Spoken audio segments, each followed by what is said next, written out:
sports. We are Baltimore. We are Florida.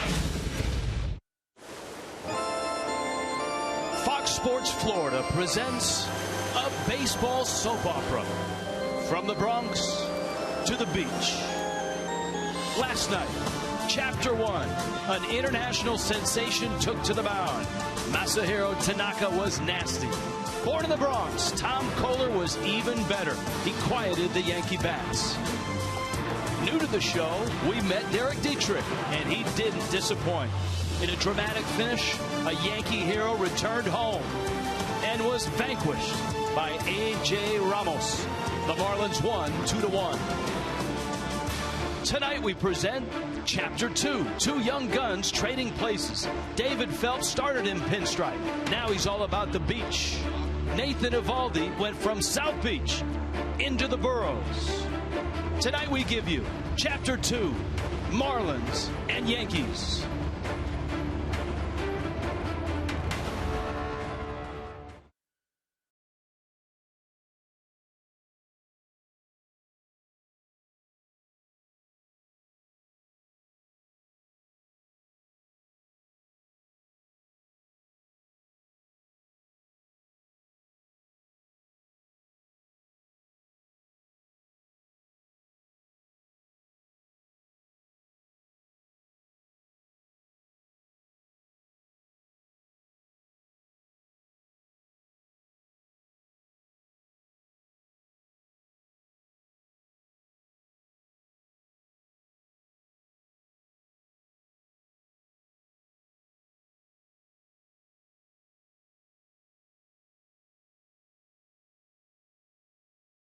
Got late.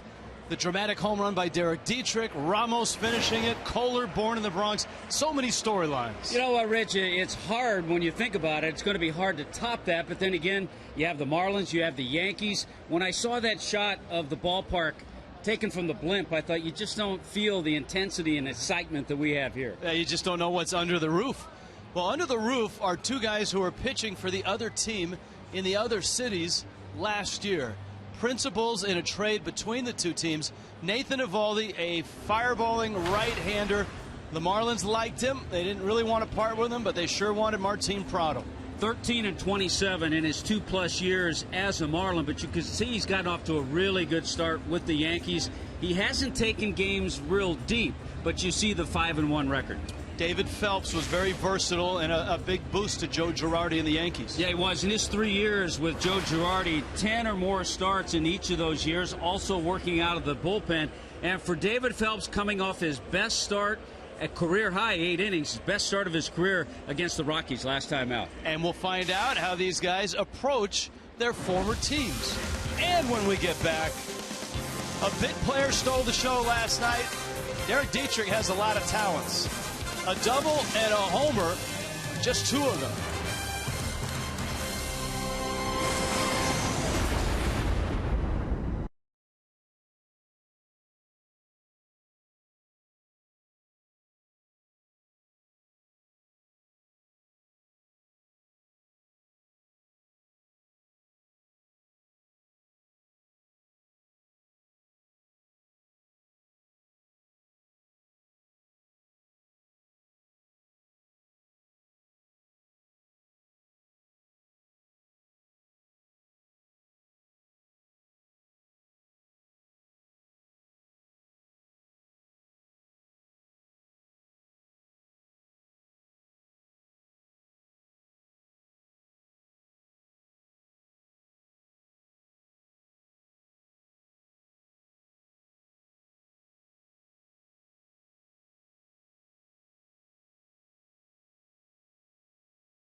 scored, both of them by Derek Dietrich. 2-1 victory, a hustle double right out of the gate. He made up his mind right when he made contact with this ball he's going to get to second base, and he did, and had a great read on Danny Echeverria's.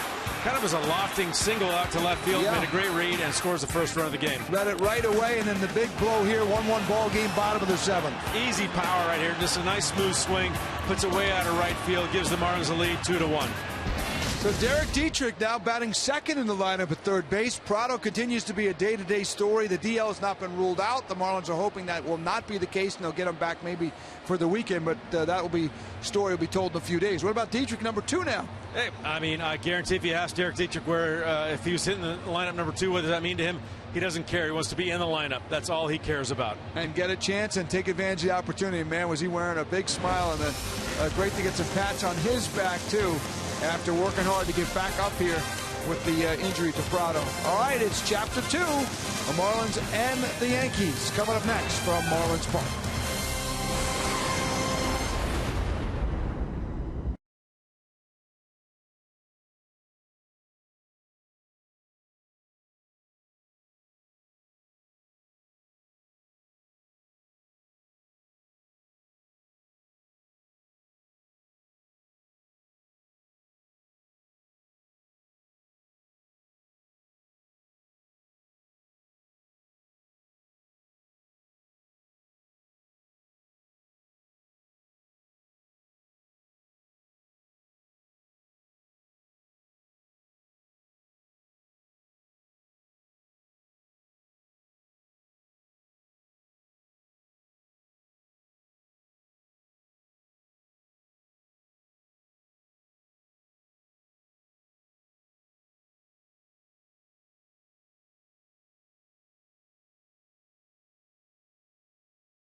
In Miami, Marlins and Yankees. David Phelps gets the baseball ready to go.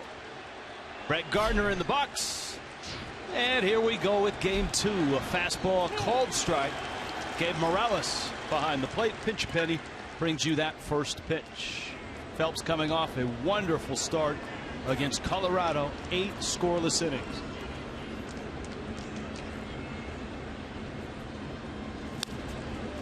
Gardner fouls it back.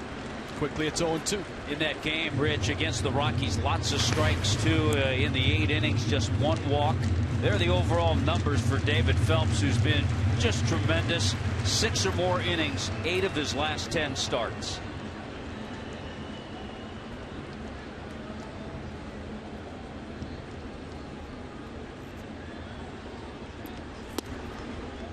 Phelps, a versatile piece for Joe Girardi and the Yankees. Gardner last night an 0 for 4. There's the former skipper of the Marlins. And pitch in. When the Marlins and the Yankees were talking trade, Martin Prado became available, and the Marlins were interested. The Yankees coveted Nathan Eovaldi. Those were the two names that were first on the table, and those were the biggest pieces moved. Marlins thought they could upgrade third base. They would then trade Case McGee to the Giants. But to do the deal, the Marlins needed an arm. They wanted another guy that could possibly start or pitch out of the bullpen, and Phelps was the guy they targeted. High in the air, Stanton looks up and makes the catch. Tonight, JM Lexus is proud to present the Yankees lineup. Brett Gardner, Didi Gregorius, and Mark Teixeira. Brian McCann, Chase Headley, Carlos Beltran, Chris Young, Brendan Ryan, Eovaldi in the 9 spot. And you see Didi Gregorius has been hot. Last night, 2 hits. And here is Didi Gregorius. Teixeira on deck. A little different look to that lineup, Rich. Remember last night between switch hitters and the lefties, everybody batted from the left side. A couple of righties down at the bottom with Chris Young and Brendan Ryan. But the oddity about that for David Phelps, in his career, right-handers have hit .267 against him and lefties .239. So he's actually pitched very well against left-handed bats. You think about the two biggest brands, the two biggest names in college sports and in Major League Baseball. It's Notre Dame and it's the Yankees. And of course, Phelps has spent his professional career as a Yankee, and he pitched for the Golden Domers in South Bend. And he's got 2 quick outs. BMW brings you Miami's defense. Well, there it is. Yelich, Ozuna back in the lineup in center field. Giancarlo in right. Derek Dietrich only had 1 play last night. A ground ball off the bat of Garrett Jones. Echeverria and D. Gordon were spectacular in the game. Justin Bohr at first and JT Real Muto behind the plate. Mark Teixeira with a mean rip, and he fouls it back. Teixeira blasted one up into the right center seats in the 2nd inning. Gave the Yankees an early 1-0 lead. Marlins got that run back in the bottom of that 2nd inning. Got a guy up here, I don't want to say quietly having this kind of year, but Teixeira, 18 home runs, tied with Trout and Pujols and Nelson Cruz for the American League lead, and he leads the league in RBIs with 48. And he's 1 ahead of Miguel Cabrera. Tapper, Phelps has it, and a nice start to this night for David Phelps. 1, 2, 3 go the Yankees.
Marlins.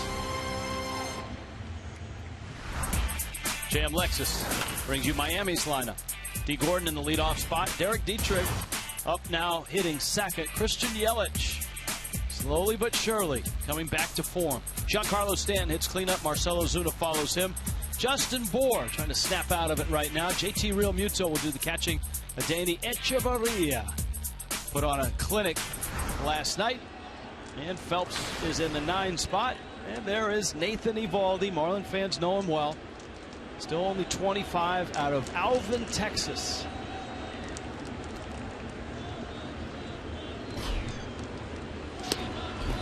And his first pitch clocked at 98. Strike to D. Gordon.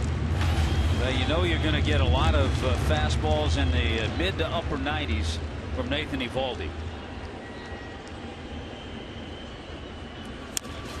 Gordon bounces that one to Headley.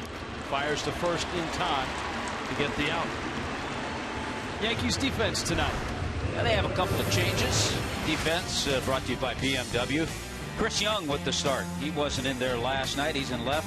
Brett Gardner and Carlos Beltran starting in right field. Third base is Headley and Gregorius. Left side, Brendan Ryan starts at second. Mark Teixeira, the first baseman, and Brian McCann behind the plate. It's always nice when a player gets called up, whether it's for the first time, the second, or the third time, and gets in there and contributes right away. It makes it a lot easier than sitting around for 4 or 5 days, getting a pinch hit at bat here or there. Dietrich thrown into the fire last night, and he really responded. I think all you needed to see was his interview last night with Craig. And the enthusiasm, the smile that he had. And Dietrich just continues into left field. He'll hold there with a single. Maybe the best part of that interview for me was after D. Gordon dunked on him. Dietrich said, "I've been hoping that would happen. I've been watching it on TV." There's that changeup that Eovaldi's been working on. It's kind of a split pitch, and it stayed up. You can see not much rotation. It stays up. And Derek Dietrich all over it. So it's a third pitch. You and I saw Nathan Eovaldi the last couple of years that he needs to have, but he has struggled with it. So if he struggles with it, you'll see mainly fastballs and a few breaking balls. That's fascinating to watch, a changeup or a split that doesn't rotate. Yelich tops that one over the mound. DD bobbles. Safe at first. That could be a base hit. And it is. So Christian Yelich with his speed puts a little pressure on Didi Gregorius. He tries to hurry the play and just can't find the handle. So an infield base hit for Yelich.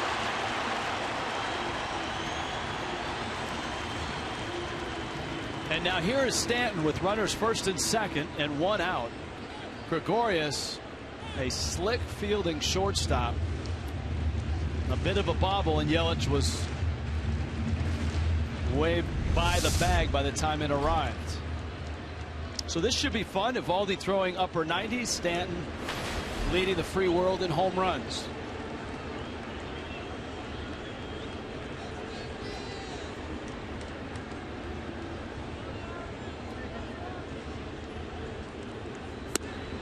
And a slider to start the at-bat. Yeah, that slider is usually in that upper 80s range.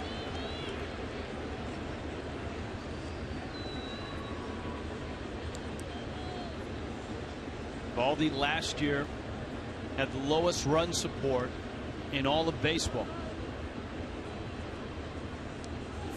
The Marlins didn't score many runs for him, but it was nothing new for him. Since 2011, he's had the lowest run support of anybody in baseball, and that includes his time with the Dodgers. Well, that's incredible. There's the scouting report. The heat's usually straight. We saw the slider. The third pitch, yeah, we just talked about it, that split changeup. Stan gets another slider and fouls it off. It's 1-2. Giancarlo 1 for 3 last night. There weren't a lot of hits for either squad in game 1. The Marlins with Stanton getting a hit. Up at the top of the order, the hitting heroes were Ichiro and Christian Yelich. And of course, Dietrich did damage at the bottom of the order with Echeverria.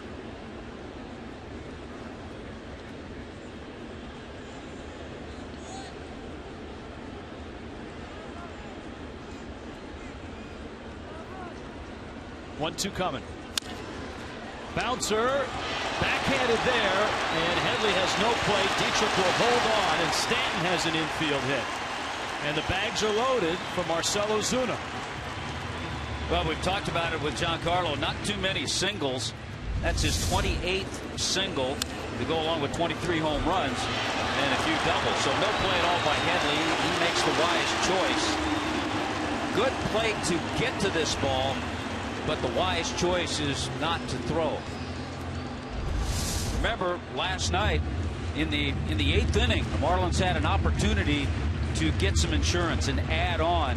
They had bases loaded and nobody out and couldn't do it. They'd like to cash in here early. Ozuna did not start last night. He had the night off somewhat. He came in late, struck out in his only at bat. Pitches in.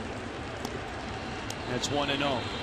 2 career grand slams in a career that's not really that old. Ozuna just 24. This is his 2nd full year in the big leagues. Slider, and that's off the plate. One thing about Eovaldi, he gives up hits. With the 1 out he's gotten, he's thrown 70 innings this year. He's given up 91 hits. See the location of that first pitch. It did catch the strike zone, just barely.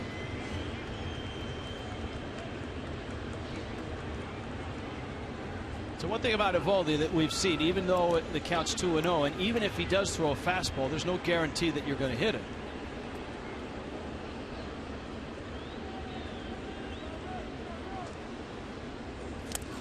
Wow, a 2-0 slider in the dirt. That's interesting. Interesting choice there for a guy who throws 98. There's the slider. You can see the grip. You can see the little spin, the dot. That's how you try to pick up the slider.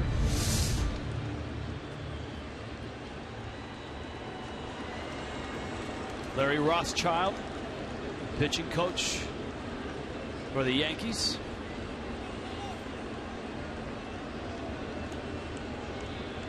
Bags loaded, 1 out, 3-0 the count to Marcell Ozuna. We're just underway. Yankees and Marlins, game 2. There's a strike and a healthy 98. And you almost 99%. You have to feel he's going to throw another fastball, especially because he missed so badly with his slider earlier. Let's see if Ozuna is ready. Yeah, he was. He fouled it back to the screen. So Eovaldi finds the strike zone with 2 fastballs after a 3-0 start to Ozuna.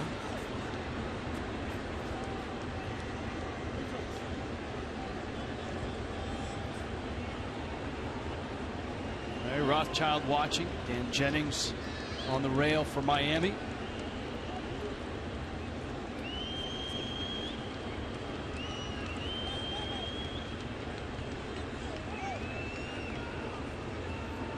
For all that has happened here, the 3 base runners and the deep count to Ozuna, Eovaldi's only thrown 14 pitches.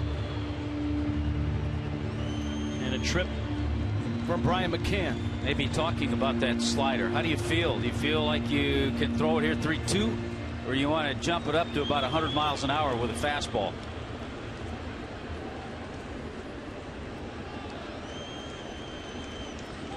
Let's see what he gets. Ozuna shoots one into right field, a base hit. Dietrich scores. Yelich coming home. The throw behind Stanton. He gets back to second, and Miami has a 2-0 lead. Marcell Ozuna got just enough on it to get it between Teixeira and Brendan Ryan. Well, the Marlins have gotten a couple of infield hits.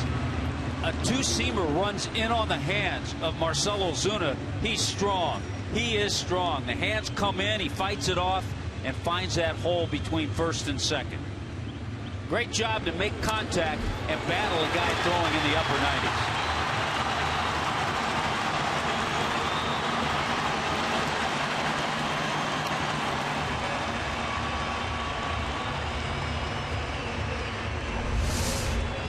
Ozuna at first, Stanton's at second. And now Justin Bour comes to the plate. This is the kind of matchup you kind of look forward to because we've seen pitchers use a lot of off-speed stuff to get Justin Bour off his game. Now he's got a guy who does have off-speed stuff, but it's not his main stuff. He's got the good fastball.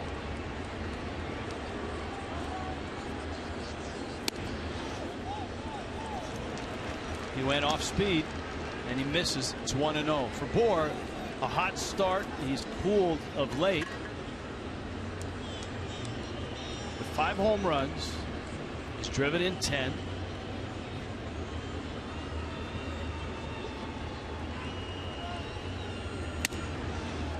And twice, first 2 pitches. So right now, Eovaldi has shown that he's struggling getting his secondary pitches over.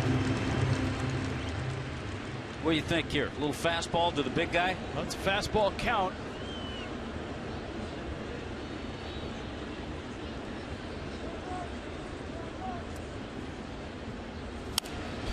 Bour got one just a bit late.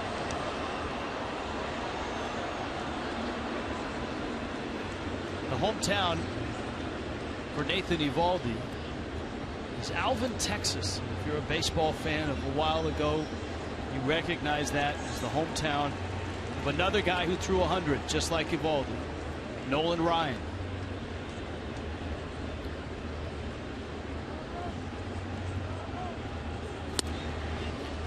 Got that one over. Yeah, nasty one there. So now as a hitter, now you have to be alive, especially with 2 strikes for either. You give credit to Brian McCann making Eovaldi establish that pitch.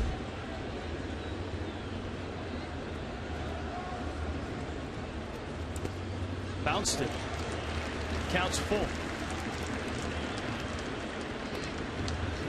Now you do have speed out there with Stanton at second and Ozuna at first. Would you start him? No. You got a left-handed batter, third base. You get a better view for the catcher. You hate to run yourself out of the inning if he strikes out. Again, my job to ask. 3-2 coming. Not running. Bour rips it into right field. Stand around third. Up for the ball, Beltran. Ozuna to third. It's 3-0. See, you don't start him. You just let Bour hit one into right field for a base hit. And what did he get? He got the slider. He was on it. He saw a few during that at bat, and I think that certainly helped his swing on this 3-2 pitch. Here comes the slider. It's down. Maybe not quite as much as where Eovaldi would have liked it, but you can see McCann reaching for it. That's just a beautiful swing by Justin Bour. And a big hit for Bour, especially coming on an off-speed pitch. Now here's JT Realmuto.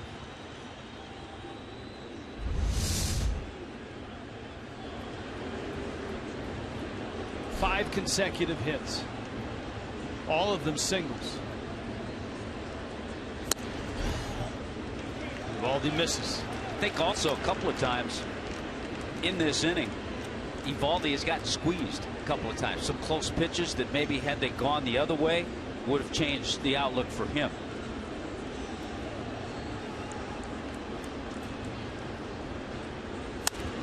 That's into right field. And it's 4-0. 6 consecutive hits. JT Realmuto.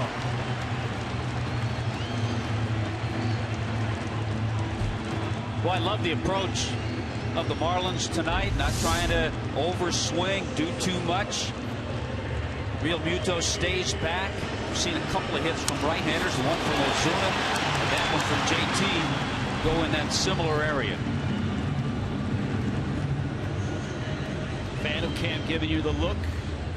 You saw that pensive look from Joe Girardi in that sequence, and you could almost see it on his face.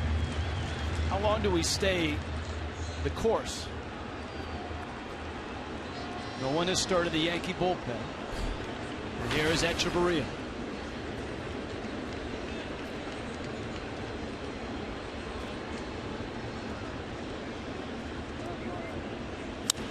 Echeverria, left field. That's deep. Young back, looking up, reaches, can't get it. Scoring is Bohr. Right behind him, Real Muto. Rock this house. Etch with a 3-base hit.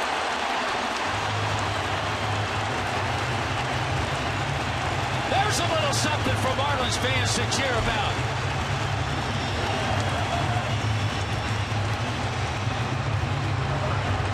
Seven consecutive hits. 6-0 Miami. Third triple for Echeverria. Rich, how about the base running of JT Real Muto? Bohr had to kind of hold. No one was really sure. Chris Young's a good outfielder. He can play center field. But JT spotted it, got a great jump, and he was right on Bohr's back coming in to score. Now Phelps. Watch the runners.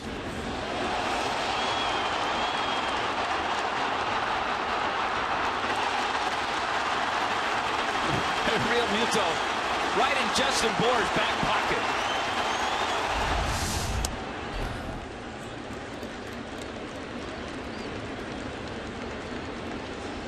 Ball and a strike to David Phelps. D. Gordon's on deck. The Marlins with the 9th man to come to the plate. 6 of them have scored. Ball in the dirt. Miami has 6 runs on 7 hits.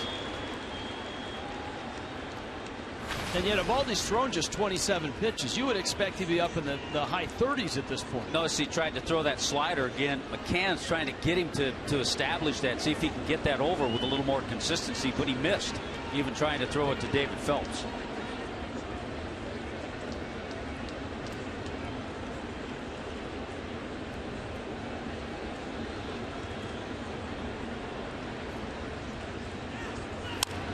Phelps a bouncer to short.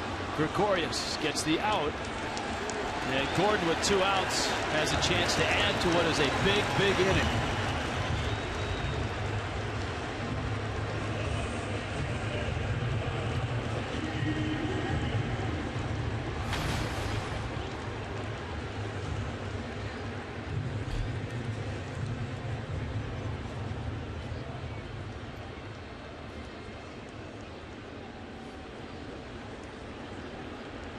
Gordon opened the inning with a ground ball to Chase Headley for a quiet first out.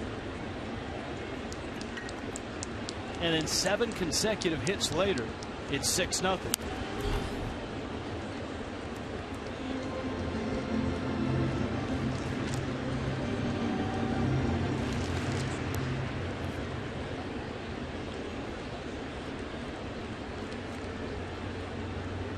Gordon still second in the National League batting race.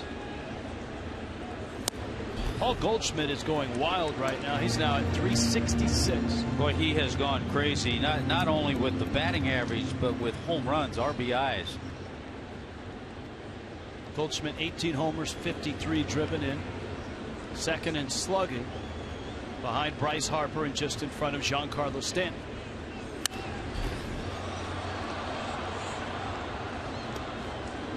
There's no one throwing in the Yankee bullpen, but there's activity. A few guys are up on their feet. Starting to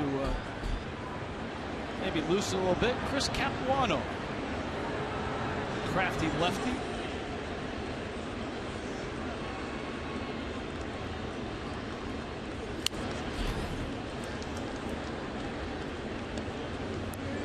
Count still 0-2.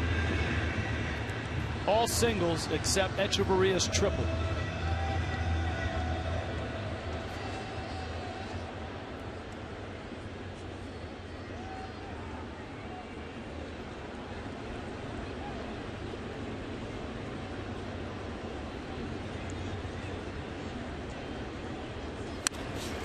D. Gordon into right field. 7-0. D. Gordon went up there with one thing on his mind. I don't want to make 2 outs in this inning. And again, not trying to do a whole lot. Good battle by the Marlins second baseman.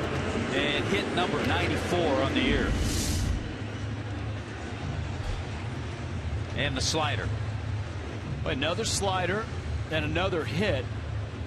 And Chris Capuano goes from standing around to throwing in New York's bullpen. And here's Dietrich, who lined one to left to start the hit parade.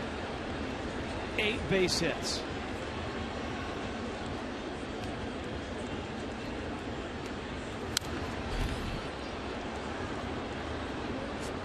It's not often that with the scores 7-0, you'll see a guy bolt and try to steal second. But it's the first inning, and it's still game on. So don't be surprised if D. Gordon runs. And it's a powerhouse lineup.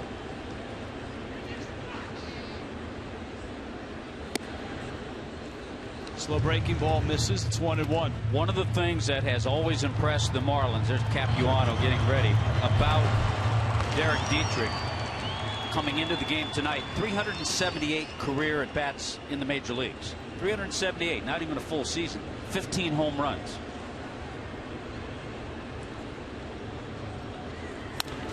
Dietrich to right. That's well hit. Beltran goes back. Track over his head. Off the wall. Here comes Gordon. Dietrich does it again. 8-0 Miami. My goodness. Boy, none of the secondary stuff is working. We talked about early on that split that doesn't rotate too much, that Eovaldi's trying to incorporate as his third pitch. A changeup. Watch this pitch. Boy, it hangs in happy land. That's a happy zone for Derek Dietrich. And Beltran doesn't have the range that he once did as an outfielder. Initially, you thought he might catch that. That ball sailed over his head. That's the same pitch that Dietrich got and hit in the first of the first inning. His first at bat. And Joe Girardi has seen enough.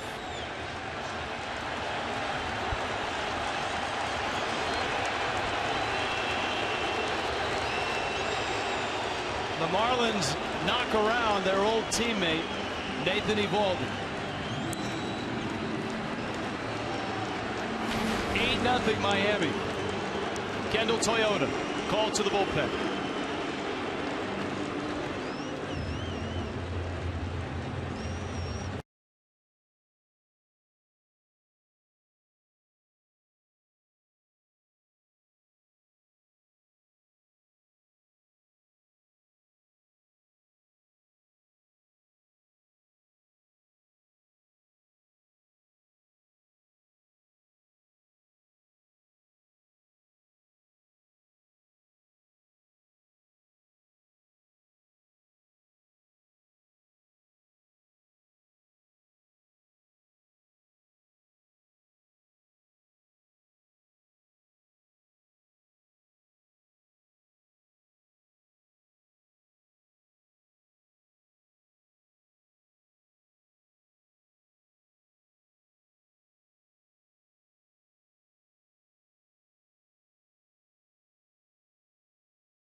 Chance to catch our breath yet. The Marlins out of the chute have chased Nathan Eovaldi. Derek Dietrich has seen the same pitch twice, and he's hit it hard. Rand-eye vision cam. Yeah, you see the split grip. It's a pitch that Eovaldi's working on to use as a changeup. But each time to Derek Dietrich, he's hung it and gotten it up in the strike zone. And Dietrich with 2 hits, a single and a double in the first inning. Chris Capuano into the ball game.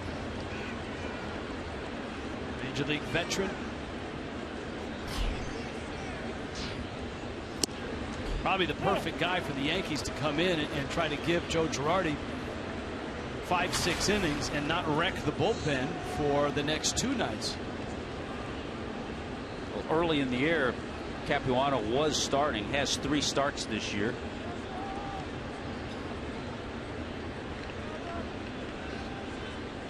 Yelich, an infield hit earlier this inning.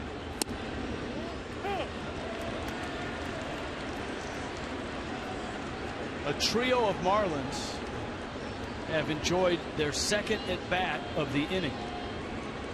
Gordon RBI single, Dietrich RBI double. Now Yelich trying to go 2 for 2 in the inning.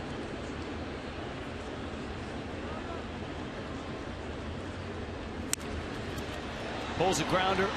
Brendan Ryan on to first in time. Inning over. 12 men come to the plate. 8 of them scored. 9 of them had hits.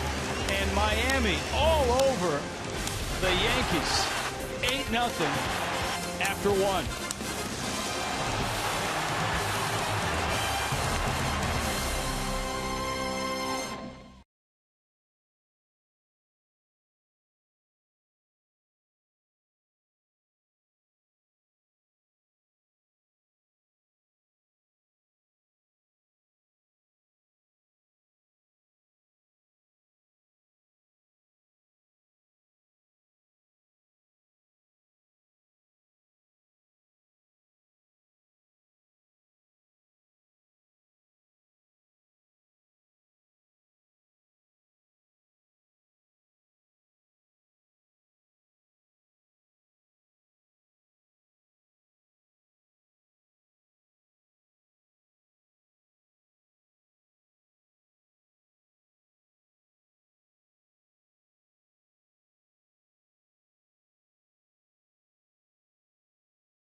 Yankees, it is also an email and Twitter Tuesday, and we've got a fun topic for you tonight because it is all about the teams that you love. But we need you to narrow it down to one. We want to know, who is your favorite team of all time? Send your tweets to @FoxMarlins. Your emails can go to foxmarlins@gmail.com and use tonight's special hashtag #MyTeam. And Rich, Tommy, I have a feeling that we're going to get several submissions that include these former and current Marlins players.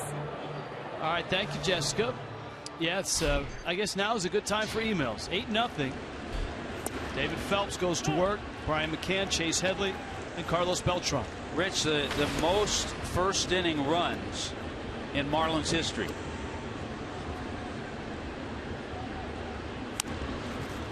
Out in front is McCann, and it lands fair. Stanton has it. McCann will hold. Stanton wheels and throws in. And the Yankees have their first hit. As you pointed out, this is a powerhouse lineup for the Yankees, and if you're Phelps, obviously you've got an 8-run lead, but you still have to bear down. You still got to get outs, and you still have to minimize damage if you do give up any runs. Sometimes not an easy situation for a pitcher. I think David Phelps is the type that can handle this, but you still have to stay with your game. With your game plan. You obviously want to throw strikes, but on the other hand, the Yankees are a very aggressive hitting team. They know that Phelps is going to want to throw strikes.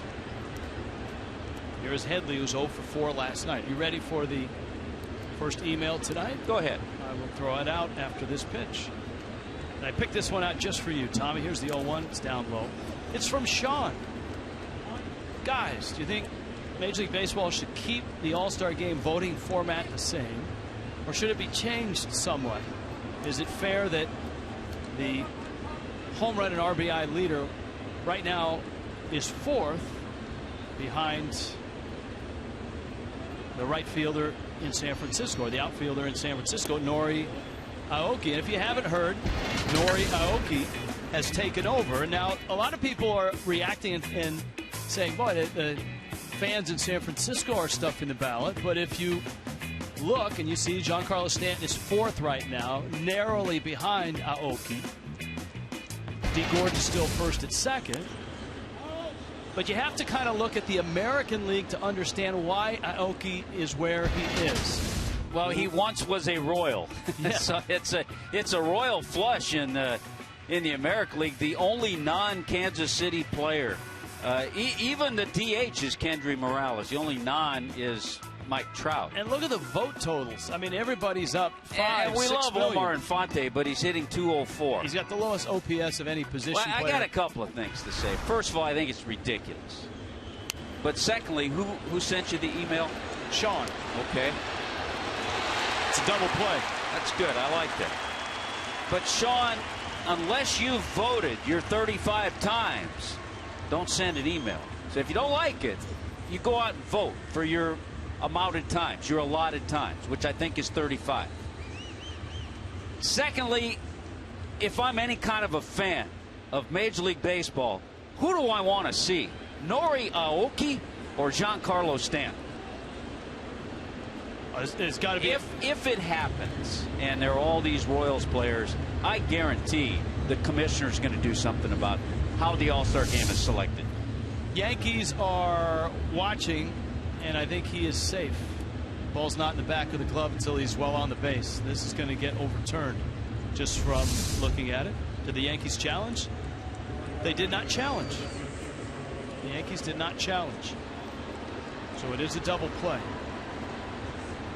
Well, there are, I'm sure, fans in the American League of non-Royal teams who are pretty steamed at this point. Now the commissioner, where's Miguel Cabrera on that list? The commissioner did speak today, and he did say that he said a couple of things.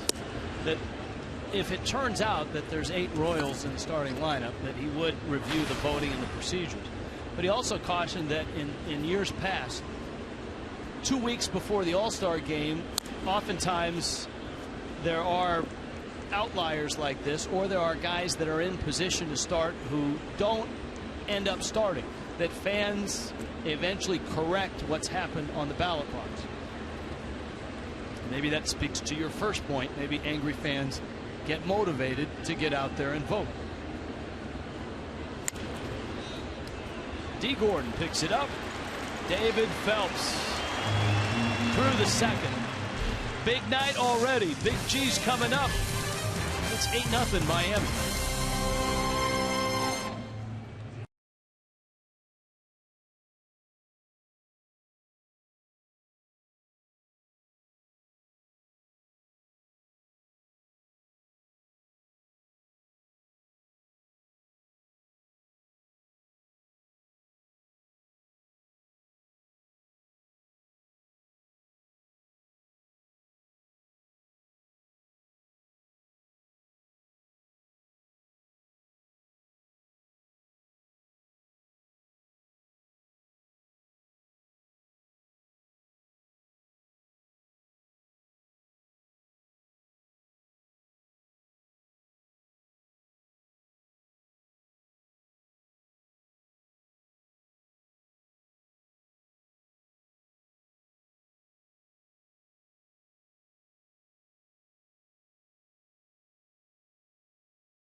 vía SAP por Kendall Toyota.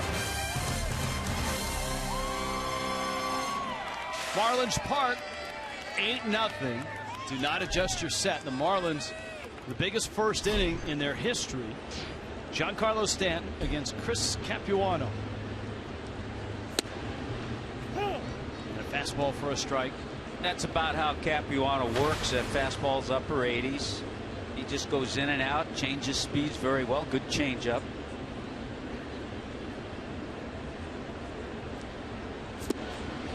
There's his breaking ball. There's his curveball.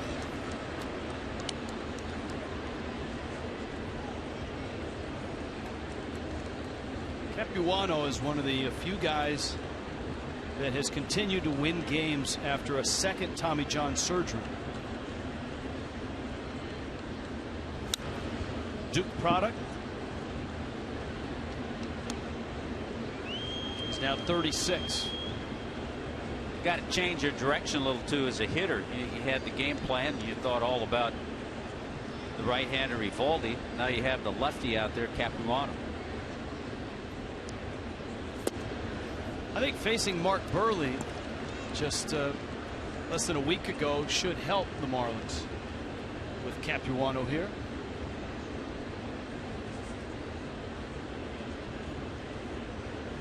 Was with Boston and the Yankees last year. Stanton's bouncer finds Gregorius on to first. All right, to follow up on the last email, here's how you can vote. 2015 Esurance All-Star Game ballots. You can vote 35 times per email address at marlins.com on your computer, tablet, and smartphone to help select starting lineups for the 2015 All-Star Game. Marlins.com, that's where you'll find the Esurance 2015 All-Star ballot. Now I have to throw out a tweet here. I'm getting a lot of tweets on Twitter here. Brent has a point. He says, I don't think the Marlins organization is getting enough credit for sticking with this group after a rough start. Who's he referring to as far as this group? I hope it's not the broadcast. That was my suspicion. Well, you know what happens is, from Brent, by the way, don't have a whole lot of choices. DJ is looking forward to pitchers coming back. He has Matt Latos back. Looking forward to Jose, Jared Cozart, Henderson Alvarez. That's a part of the business. It happens to clubs, and you can't just go out and start changing all the pieces. Speaking of changing, the weather in Texas is nasty, and that's where New Orleans is. Jared Cozart is supposed to throw tonight. Jose Fernandez is actually going to start for Jupiter at Brevard County tomorrow. And the weather report against Brevard County is a lot better than it is in Texas. Yeah, Jose never flew to Texas. Jared Cozart did. So that's why Jose was diverted up to Brevard County. Craig, you have a little more on that? Yeah, well, Dan Jennings said Jose may want to moonlight as a weatherman because he was the one who looked at the weather and talked to some people today. And at 8:30 in the morning, he was supposed to fly out, and he called the Marlins and said, we better check this area. And sure enough, that with that weather so bad, they were able to change his plans. The problem, as you guys mentioned earlier, was that Cozart is stuck in Texas.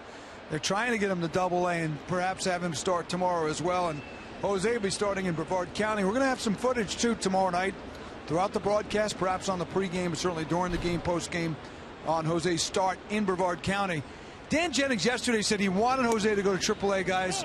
However, not that big a deal. More important to get his work, so it's not too big of an issue that he's at Single-A, and he'll probably have at least one Double-A start, and then that third one before he comes back, still undecided, but most likely Single-A. All right, Marcell Ozuna clipped by that Capuano pitch. He's at first. And now Justin Bour swings and misses, counts 0-2. Bour had an RBI hit in the first, but then again, who didn't for Miami? Marlins put together 7 consecutive hits after 1 out in the first. They would go on to score 8 runs on 9 hits.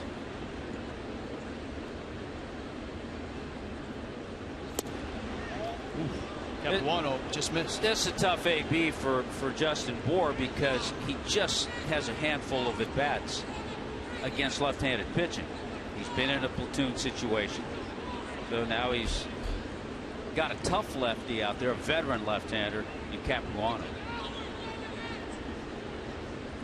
Got a good move, so be careful. Always has. Like I said, I think the Marlins will benefit from seeing Mark Burley, who has more pickoffs than anybody in baseball over the last 9 to 10 years. Capuano is actually third on that list.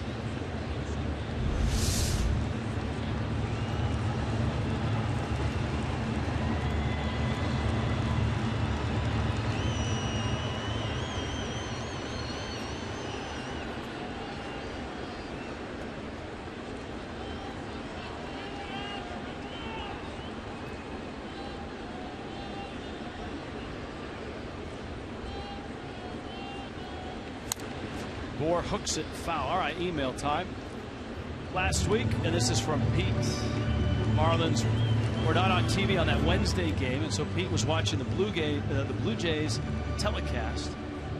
And Pete is from Georgia. Very impressed by the fact that on that telecast they used the Fox Tracks feature on every pitch, and it made the game interesting. Why don't you guys use it on every pitch? I think the fans will like it once they see it. 1-2 coming. And Bour pulls another one foul. Well, we have the Fox Tracks. I guess the game plan that is used on our telecast is to drop it in on pitches that are close. Pitches that are questioned by either a pitcher or a hitter. I think some feel that it's obtrusive if it's there all the time. Some may like it. We'll also use it to show how a pitcher is working a certain hitter. If he's keeping the pitch out, if he's trying to climb the ladder, if it's a significant pitch, where did that hanging breaking ball end up in the strike zone? For example, you can see the pattern for Justin Bour because Capuano has stayed outside. That was pitch 6. Bour has hooked some of those pitches down by Perry Hill at first base, so he's really had to reach out over the plate to get to a lot of these pitches. 1-2.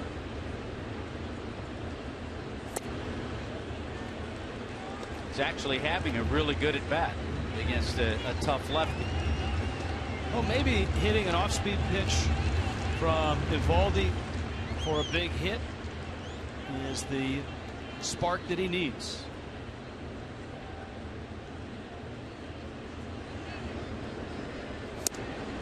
Capuano ran that fastball down and in. Well, we can always ask you, the viewers who are participating in emails and tweets, what you think. Would you like to see the Fox Tracks up for every pitch? Maybe next Tuesday we'll ask that. No, actually, where are we next Tuesday? It's Email Wednesday. That Cardinal game Tuesday is not televised. FS1 is going to have it, so it will be on. There's JT Realmuto. By the way, if you've got any emails or tweets for Al Leiter, send them to us right now. Al will be on in the 4th inning. The Yes Network and Fox Sports Florida after hours of intense negotiations. I think Al was included in a lot of those negotiations. Hammered out a deal that Tommy Hutton would return to the Yankee broadcast booth once again for 1 inning, and Al Leiter will become a Marlin at least for an inning. So if you have any Al Leiter emails and questions, tweet them or email them. At Max Gillis wants to know, when can we expect to see Michael Morse back? He's starting to swing a little bit more. It's still going to be a while because he'll then have to play some games.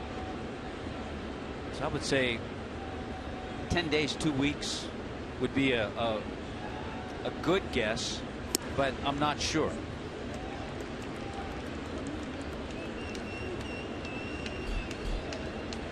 Danny Echeverria on deck.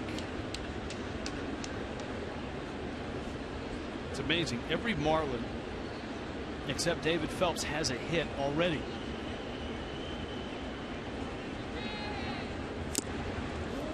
Realmuto shot a single into right field. That drove in a run. Got an update on Michael Morse. Wednesday, he's going to begin rehabbing, playing games for AA Jacksonville. So if he starts Wednesday playing games, you know, for Michael, probably 4, 5, 6 games. If he feels ready, that he'll be back in the lineup here.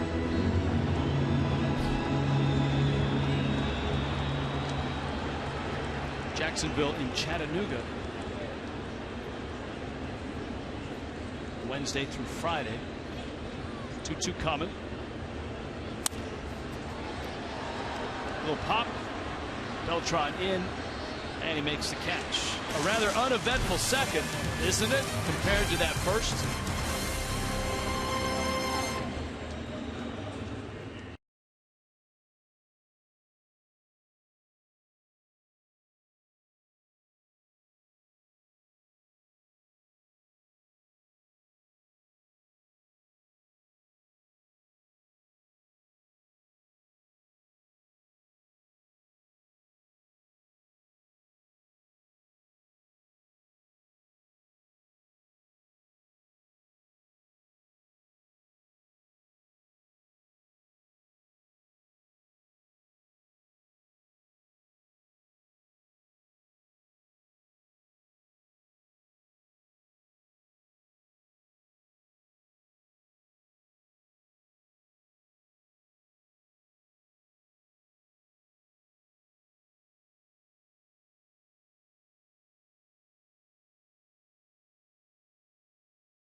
Perspective of the Marlins' first inning is our Toyota Trent.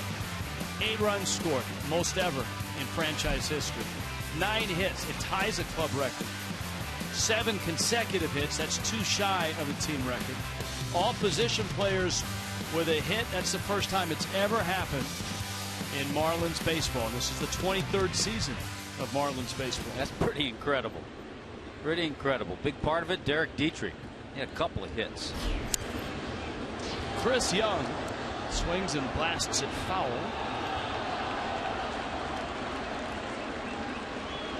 Bottom third of the order for the Yankees. Young, Brendan Ryan, and then Chris Capuano. Capuano taking over for Nathan Eovaldi, who didn't get through that first inning. All right, emails. Jim, who is a big fan of the show.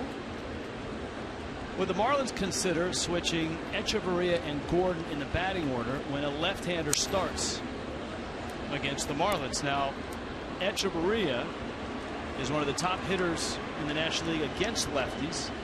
He's hitting at .366.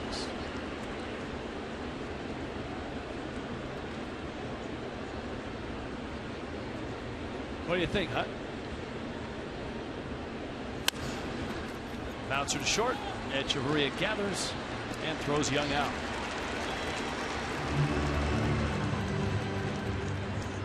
D. Gordon, by the way, is a .328 hitter against lefties. I think it's something down the road. If D really showed that he was struggling against left-handed pitching, but you know what? You right now you've got a guy who leads the major league in hits at the top of the order. You have a guy who's hitting over 300 in the number 8 spot.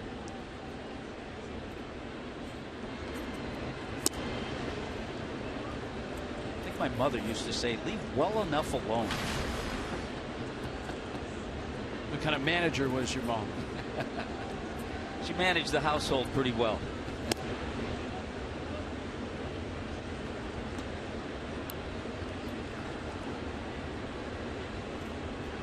Meanwhile, David Phelps has looked comfortable. We've had a couple of emails and tweets about what happens. We always get this. What happens when this guy comes back? What happens when Cozart is back and Jose comes back? Well, look, those things tend to work themselves out, and B, everybody who's pitching in the rotation right now realizes that they're coming back. So a guy like David Phelps, who had a great start against Colorado, and Dietrich cutting in front. Ryan was getting down the line quickly. Whether he gets him or not is in question. Yeah, and I don't know if Echeverria makes the play either, so it's really a third baseman's ball, but we've talked about Derek Dietrich hasn't played a lot of third base. You know, he had enough of an angle going to first that you know what? Echeverria had a better angle than I thought. He had a much better angle than I thought, and maybe would have made the play. That might be unfamiliarity. Yes. With the position. Capuano squares and pops it foul. And so my point was, here's David Phelps, his last start against a powerhouse Rockies team. He goes 8 innings, 4 hits, and did not give up a run. Now here he is. He's staked to an 8-0 lead. That's the second base runner of the night. All the guys, Rich, the 3 in particular, that you think about would one of them go to the bullpen have all pitched well. Tom Kohler was outstanding last night. Jose Urena has put together 3 consecutive really good starts. He goes tomorrow night in New York. And David Phelps, you just talked about the way he's been pitching. 0-2 pitch coming. Ryan's at first. Capuano sets it down. Real Muto up with it. Fires to second. Got the out there. Etch's turn. Kicks up into the seats. And that'll be a throwing error on Adeiny Echeverria.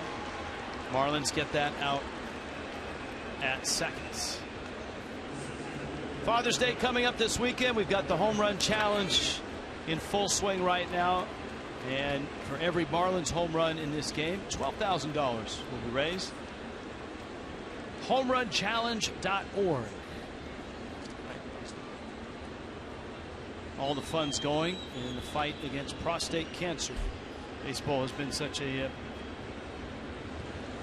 big engine in raising funds for that charity. Tough inning for the defense. Couple of errors. We haven't seen that too often. Only the 4th error of the season for Echeverria.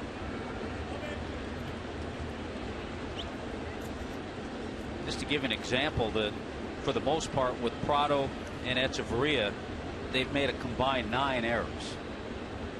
The left side of the Yankee infield, Headley and Gregorius, they've made a combined 22 errors. Been a tough year for Chase Headley. He's made 14.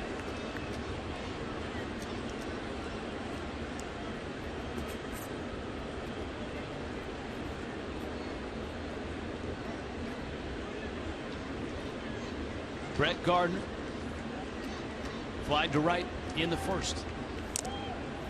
And Real Muto has that one not only bounce off of him, it rolls into the dugout. It'll be just the base that Capuano is headed to. And he stops at third. Real Muto tapping his chest. It's going to be a pass ball. Now, I don't know if this is legal, but I'll just say Alexander sends this tweet. I just made 5 different email accounts and voted 175 times for Big G, Flash Gordon, and Etch. Well, I mean, if that's what it takes, that's what it takes. I guarantee there are people in Kansas City doing that. Gardner goes down. Phelps survives the errors. And Miami with an 8-0 lead.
know what? That's okay.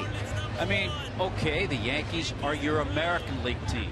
If you live here in South Florida, the Marlins are your National League team. I can accept that, Rich. I bet you Al Leiter can accept that, having yes, he can. pitched for both as well.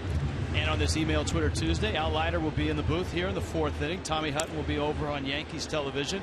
If you have a question, hashtag it Ask Al. Hashtag Ask Al. All right, he's ready. Got a quick one from Troy.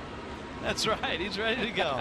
Troy wants to know, will Jose be on an inning or a pitch count in his debut? Yes, he probably will. He's watching intently. We're getting ready. Echeverria now. Chris Capuano in for Nathan Eovaldi. And Echeverria takes out. Danny Echeverria had the loudest hit of that first inning. The triple over the outstretched glove of Chris Young. It drove in 2. He's had quite a series. 3 for 5, driven in 3. He fouls that one off. And all the All-Star voting that we talked about tonight, Giancarlo Stanton is 4th right now. Nori Aoki of the Giants is in 3rd. D. Gordon still the leader at 2nd, though Colton Wong is pushing hard from the Cardinals. But Danny Echeverria deserves your attention as well.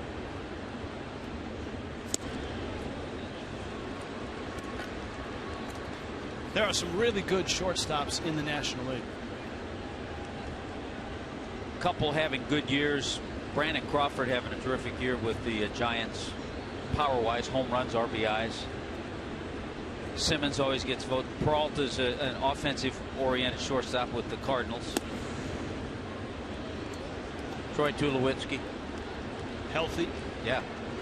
And productive. So it's a tough league for shortstops. David Phelps, D. Gordon will follow here in the 3rd. I like Pedro's observation on every position player getting a base hit in the first inning.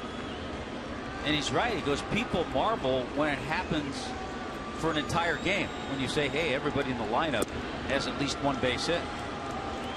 Marlins did that. Everybody playing a position, exception of Phelps, who grounded out. Everybody had a base hit, at least one.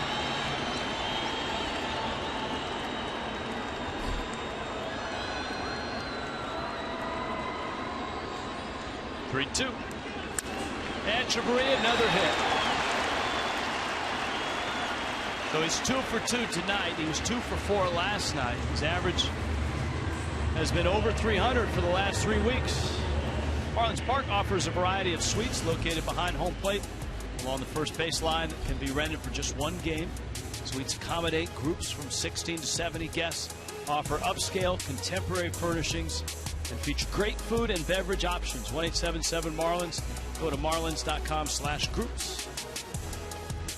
First base hit against the lefty, Capuano. And there's that very good pickoff move.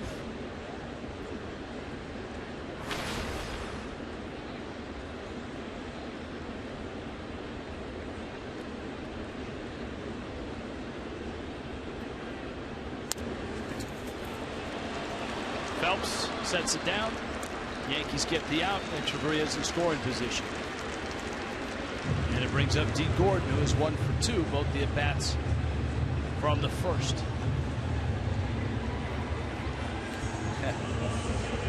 Sir Torrey wants to know, not trying to jump the gun, but is the Exmo squirrel getting warmed up just in case? Well, that's a reference to the 10-run reel. I think the Exmo squirrels are running a few laps, getting ready. D. Gordon got another hit into center field. Echeverria will be held there by Lenny Harris. So 2 hits for Gordon. And a big night for the Marlin Bats continue with 2 hits here in the 3rd. There's a Good example, we were talking last inning about D. Gordon against lefties and Echeverria. Good to see D with that nice swing against the left-hander. Baltimore has broken out tonight through the third, a 12-0 lead against the Phillies for the Orioles.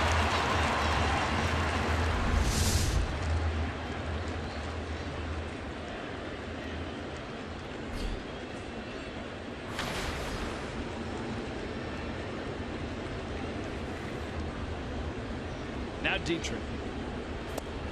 If you're just happening by and you've seen the score, yeah, the Marlins had a big first inning with 8 runs and 9 hits. Multi-hit games. D. Gordon now has 27. Derek Dietrich had a multi-hit inning.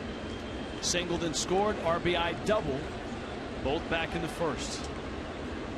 Of course, he was the hitting hero last night with the home run that made it 2-1. He also had a double and scored the first run. Rich, I'm not going to touch this tweet. This one's for Al Leiter. When are the Yankees going to finally give up on Drew, and why hasn't Cashman done a better job with free agency?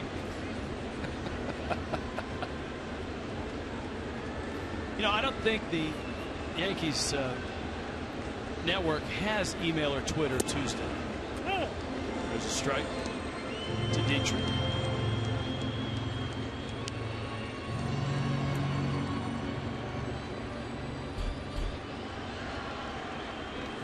Hashtag Ask Al.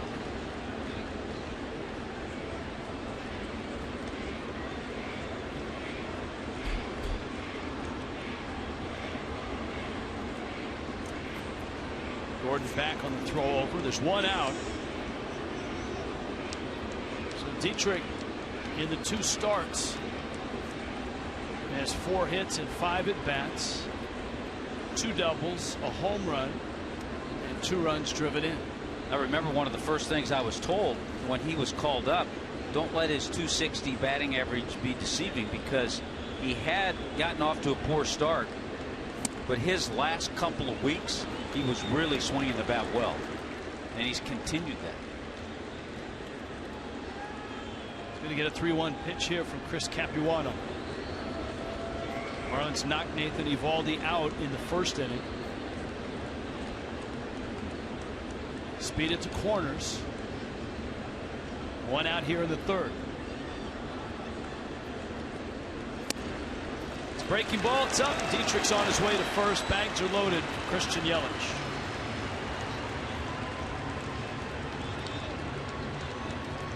See on Fox Tracks, that one just above the letters.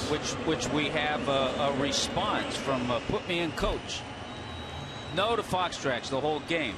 I think it's too distracting, and I actually really like that your broadcast doesn't do it. On every pitch. On every pitch.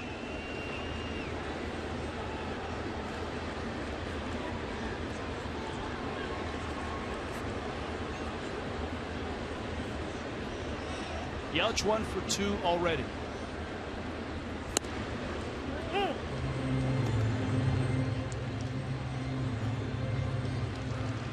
The Mets have a 3-0 lead over the Blue Jays up in New York after that big comeback and extra inning win last night. Finally slowing down that runaway train that the Jays were. It was an 11-game win streak going into last night. Yeah, Matt Harvey trying to slow them down tonight. 0-2 to Yelich. Of course, it's the East versus the East again tonight. National League against American League. Marlins and Yankees. Braves and Red Sox.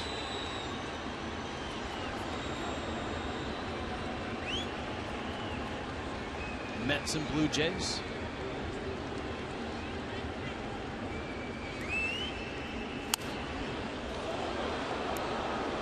Doug sends that one into the seats. Christian Yelich has had a nice little homestand here. 7 hits, 20 at bats. And I don't know what you put into these numbers, but for whatever reason, Yelich in his young career has hit over 350 in interleague play. Rays and Nationals playing tonight as well. 0-2 again. Yelich holds up.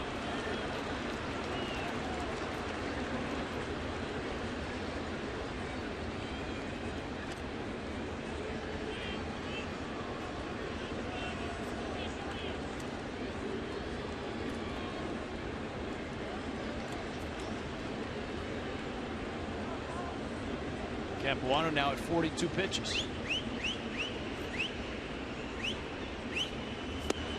And he got him. Yelich chases. And now here is Stanton, his second at bat against the lefty. That's Capuano at his best. Getting 2 strikes, especially against the lefty, and then going with that slider and getting Christian to chase it.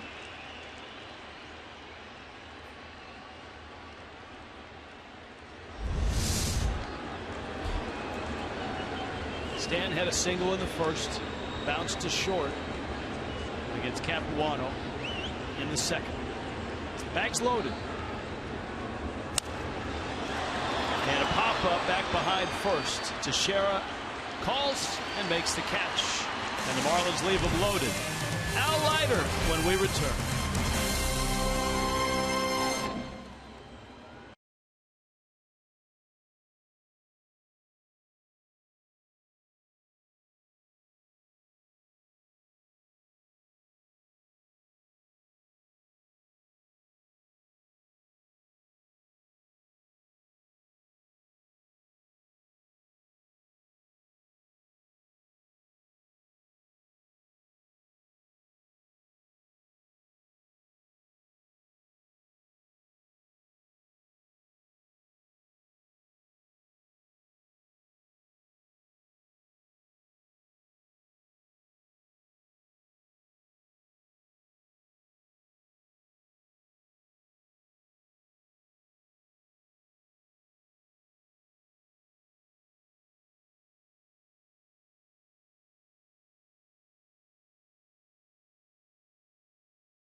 There's a lot of houses divided in South Florida in this series, and that is Yankee fans, Marlin fans. So we figured we'd find somebody who's been both. How about that?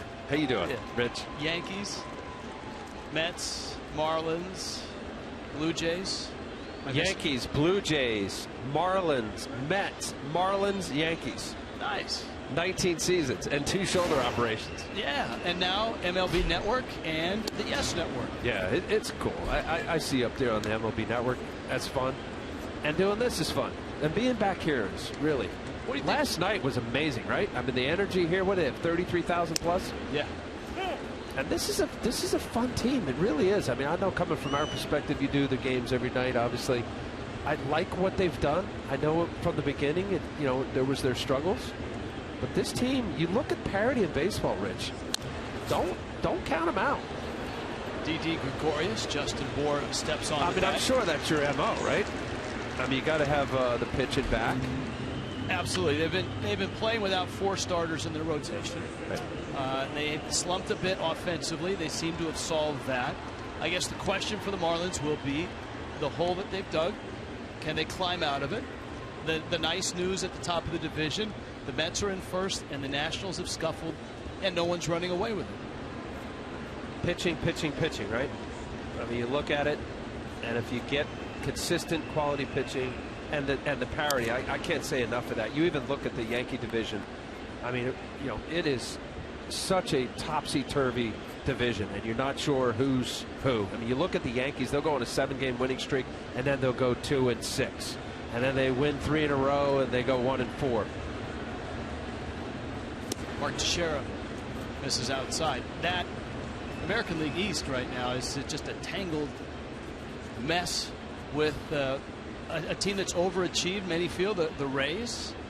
Oh, absolutely. Don't you? The powerhouse Blue Jays. The Marlins just saw those bats up in Toronto. I'll tell you what. You look at what the Red Sox did this winter, mostly adding offense, and where they are. I mean, that's a disappointing season, and it doesn't look like it's going to turn around. And wasn't that what we were talking about? They didn't have an ace, and each of these guys that bring in Porcello, brought in Wade Miley. I even heard on MLB Network that the question being tossed around: is it time for the Red Sox to become sellers? Who of the big names that they've added or that they have on that roster would they think about dealing?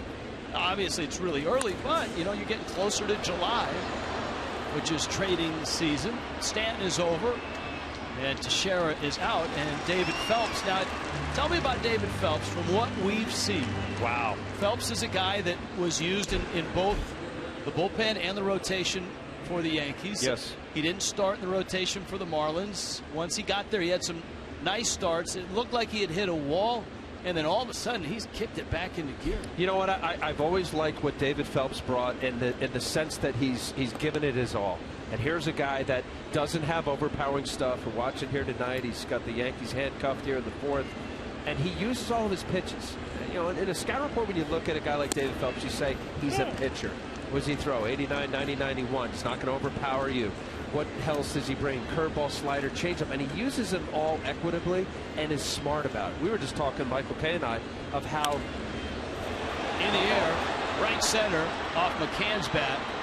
Oh, that's right. We're at Marlins Stadium. That's right. How about this Yankee Stadium? That's tomorrow night. That's right. The 2-2. Yankee Stadium tomorrow night. This is Marlins Park. I got to wear glasses now. Hey, you know, it's Email Twitter Tuesday, and so Ask Al next half inning. They're all lined up for you. All right, cool.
He's actually throwing things at Michael Kay right now.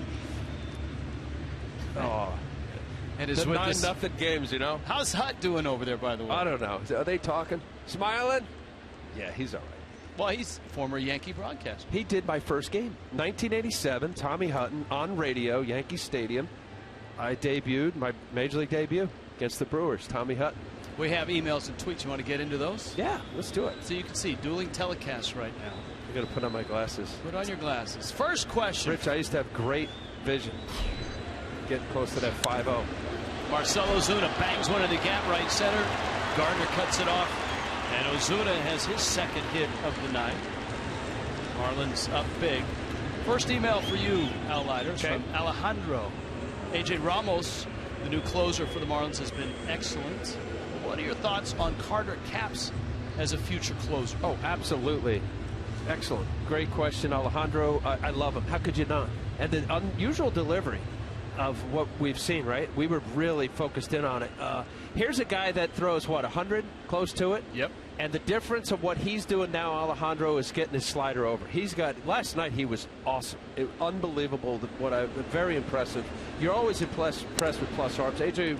Ramos, what I like about him, you talk about gutsy. I mean, he's got the look of a guy that's saying, here, I might not throw 95 to 100, but I got this for you. Marlins got two excellent back-end guys right there. All right, Joshua has the next question after Chris Capuano throws the next pitch. Ozuna's at first, Justin Bohr at the plate. And he fouls it off. Joshua wants to know your all-time favorite team, the team that you played on. We just went through the history of Al Leiter and teams that you've played on. So who's your all-time favorite team? It doesn't have to be a team that won a World Series. All right, so this is going to sound a little... It might be from Tom's River, your Little League team. Yeah, 1984, I won the state championship at Princeton. There's my there favorite. You go. And it's going to be hard to lay off that right there, Rich. 1997 World Champs. The year that we had a little bit dicey in the beginning. I know we weren't right out of the chute. They added a lot of players, but I'm going to say this. All the teams I was on, I got a chance to win a World Series in Toronto. Then we come here. 2 years I was here, and then the third year they shipped me to the Mets, and all of us basically. I got a chance to go to the World Series and another season of playoffs with the Mets. I'm a big believer of this, and I know the sabermetric folks out there, you can't quantify or measure chemistry. I believe it so much about having the right core of guys that communicate well, hang out, and you get to know your teammates at a different level. I'm such a believer in it. And I was lucky, Rich. I really was. The places that we would go, it was very typical. On a road trip, you'd have 10, 12 guys at the same restaurant hanging out. And I think that extends to your togetherness in the clubhouse and on the dugout and on the field. So you're not going to pick a team? I'm going to pick the 93 Phillies, the 97 Mets, or the 97 Marlins, and the 2000 Mets. How's that? Nice. Very nice. Yeah, I'm not picking teams then. We were, 15 games out. JT Real Muto with 1 out. Marcell Ozuna out at second base. 8 runs in the first inning. Nathan Eovaldi, former Marlin, didn't last long tonight. What did you see with Eovaldi? What? I mean, if you were Larry Rothschild, how do you regroup after a night like tonight? I think it's the same thing. If you look at what transpired, here's a guy that throws great velocity. I know the Marlin fans saw it up close the last couple of years. There's Larry Rothschild, one of the best in the business, Rich. I had him here with the Marlins, great man and a great pitching coach. Eovaldi has to have conviction and confidence in his off-speed pitches. He's throwing a split finger now. He used to throw a circle change. Now it's not even a split. It's a fork ball. We saw the rotation, and it doesn't even rotate. It looks like a bad knuckleball that comes out of his fingers. Well, that's what happens. If you get in there too much, it ends up serving as a fork ball. And you got to have really good late finish for that to have the right tumble effect, as the Marlin hitters saw last night with Tanaka. Right. But when you don't have faith in it, liner to left, and it hangs up for Young. If you don't have conviction and faith in it, and you've relied primarily on blowing people away, and you're missed with that, and now here it is right here. That's a fork ball. That's not a split. Now, if he doesn't finish that and really get his hand through, and you look at this ball just floating up there for Dietrich, that ball has, right, as you just said, Rich, that's knuckleball spin, or very limited spin. Without the knuckleball movement. Yeah, that's a tough pitch, and I think he's just messing with it, because last year he threw a circle change.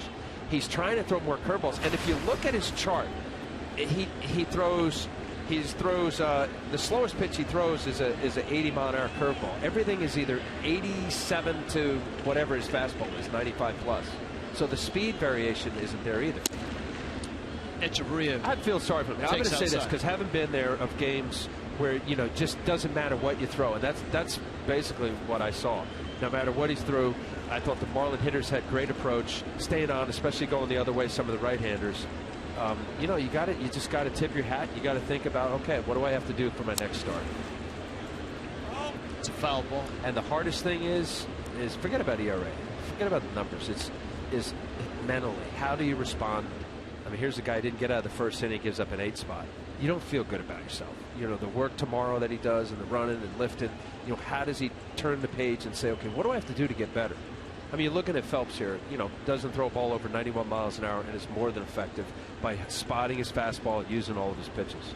Stuff that you teach at Little League. All right, there's 2 outs. Got a few other questions. We need a foul ball is what we need. Or a ball. Go ahead. There you go. All right. This is from Jonathan. 1996. I was at your no-hitter against the Rockies as a kid with my brother. What are your memories of that game? Wow. Jonathan, a big moment in my life. May 11th, 1996. First year with the Marlins. What I remember most was that we got an early lead, and it really came down to not a win or a loss, but as to whether I'd give up a hit. And it was a little weird at the end. You know, just trying to be real aggressive. The last 3 innings, I remember with Charles Johnson, my catcher, I was like, if I'm going to get beat, it's going to be with my best stuff. And I pretty much came right at the Rocky hitters, and they were good. This was a year after they made the playoffs. We looked at that lineup, and it was, I mean, it was the Blake Street Bombers. That's right. Remember, right? Yeah. All those big boys. Larry Walker and Bichette and Galarraga and Castilla. What a moment. And I'll tell you what, my time with the Marlins was so enjoyable. Loved it. Jay Randolph, right? Wasn't that Jay Randolph? That's right. Yeah. The senator calling that. That's right. His pops was a senator, or uncle. Yeah, right? and that was Jay's nickname. Yeah. We still see him every now and then when we get to St. Louis. Always good time coming back, Rich. And this place is beautiful. I hope the fans down here support, come out, and really rally behind. This is an exciting team, and they're going to be in it. I believe it. Echeverria takes down. Well, we've had a few fans wanting to know if, when you go back to MLB Network, if you'll spread the word about this guy, Danny Echeverria. Exactly. I'm trying to pose out there. Who are better in the middle infield than D. Gordon and Danny Echeverria? I don't know. I mean, you got some either or, but not both. There's a lot of measurements you can use for defense. UZR. What else you use? Defensive runs saved. Gordon is the best in all of baseball at second. Echeverria is 5th among shortstops. He's good. I will. Well, who said that? Not sure. That's further down the list. Michelle, Jonathan. Perry Hill. Perry Hill, he's right. No, there's Michelle. Michelle, I will. Hey. MLB Network, Thursday. Thanks for coming by. Good, Rich. All right, thanks. Thank it was you. fun.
For the Marlins. It is an email and Twitter Tuesday, and tonight it is all about your favorite team. And no surprise here, I'm seeing a lot of love on Twitter for the 2003 Marlins that beat the Yankees in the World Series that year. And hey, it turns out that's manager Dan Jennings' favorite team of all time as well. A close second for him, though, the Alabama football team that beat Notre Dame in the 2013 BCS championship game. And Rich, not a big surprise for a guy whose Twitter handle is @BamaMarlin. Well, he better not tell that to David Phelps. I mean, Phelps, a Notre Damer, Yeah, he better not let that leak out. No, we'll keep that under wraps. Phelps has been outstanding in this one. Now, he was staked to an 8-0 lead. So you survived Al for an inning. You know, the life of the party. He's great. I mean, Red Bull courses through his veins. Chase Headley takes a strike, and it's 2-1. We did do some emails and tweets, but there are a lot of Ask Al questions that we didn't get to, so we apologize if we did not get to yours. You know, I love guys that have passion for the game, and Al Leiter certainly has that.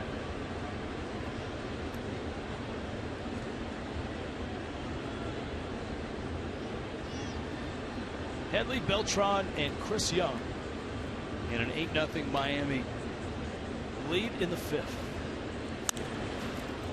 Lifted in the air. Ozuna in.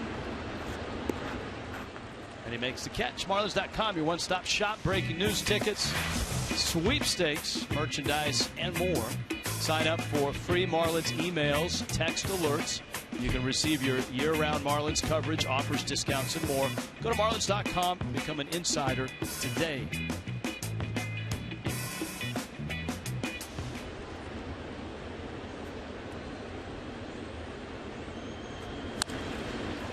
A rocket into the corner off the bat of Carlos Beltran. How many times have we seen that in his long and illustrious career?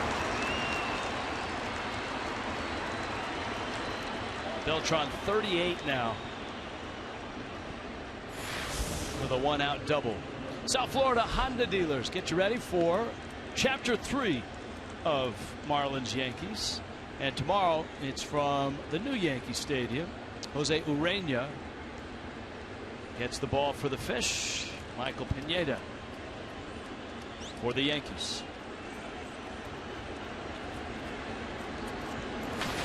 You would expect different type game at the DH. Ballpark that's home run friendly. The Marlins just coming from Toronto on that last road trip. Chris Young with a count at 1-0. And they were creative with the DH. Drive to left center. It hangs up for Yelich. He makes the catch. Ichiro, a principal player in the outfield, allowing some days off for guys. Not a full day off, but a day off from the field. And you would expect to see Ichiro in the outfield a few of those games as well, especially without Martin Prado. Yeah, and with the second game in the Bronx, CC Sabathia, the left-hander, will throw. So maybe another right-hand bat will find his way in the lineup, or we could see Ichiro in both.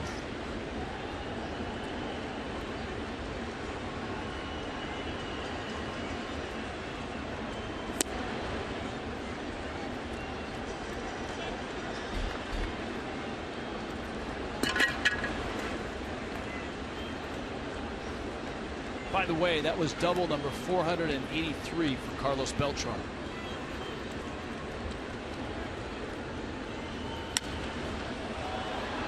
Ryan to center. Phelps pitching to the big part of the ballpark. And Ozuna makes the catch. Yankees are done halfway through. 8-0 Fish.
to you by Checkers. Get Checkers Authentic Philly Cheesesteak. Try the new meatball sub. Pick yours. By the Florida Department of Transportation. Reminding you to drive sober or get pulled over. By Lexus Pembroke Pines Price Service Selection. You're going to love us.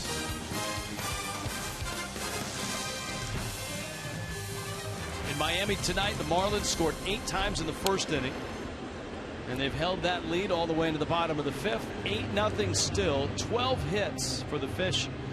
Nathan Eovaldi started, knocked out in that first. Chris Capuano has given Joe Girardi now 3+ innings in relief. And Phelps swings and misses. David Phelps backing up what he did his last time out against the Rockies. Remember, last time out, 8 innings, 4 hits, no runs. He's not allowed a run tonight. He's given up just 2 hits.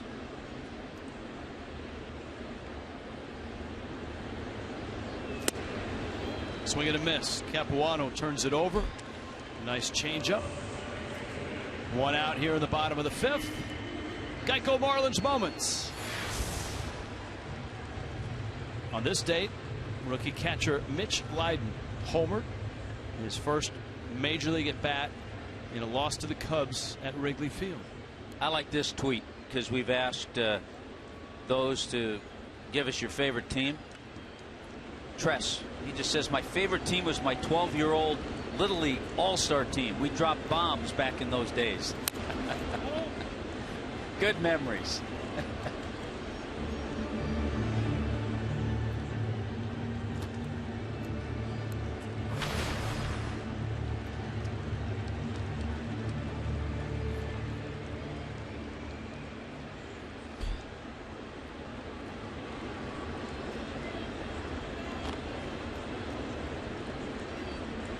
Gordon, couple hits. His average at 356. Now D. Gordon already with 13 3-hit games. 5-game hitting streak, 95 hits.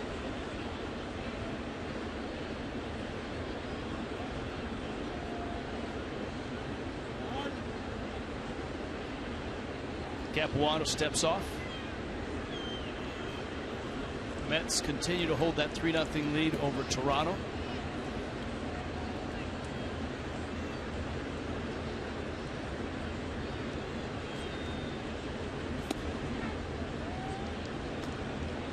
Marlins head to New York tonight.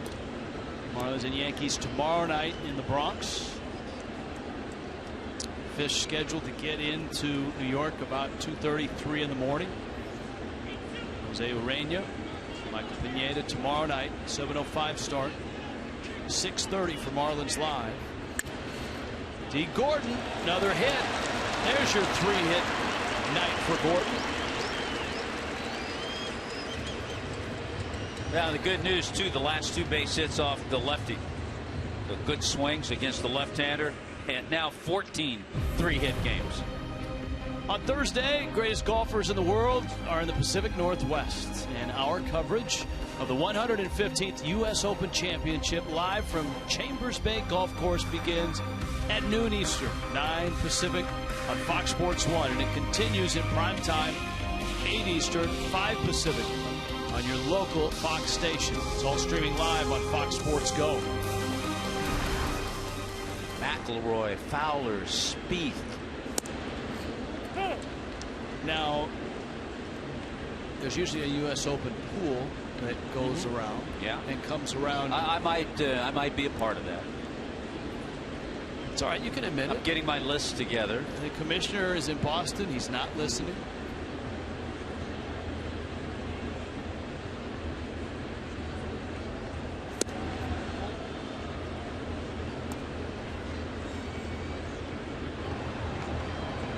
Ball and a strike.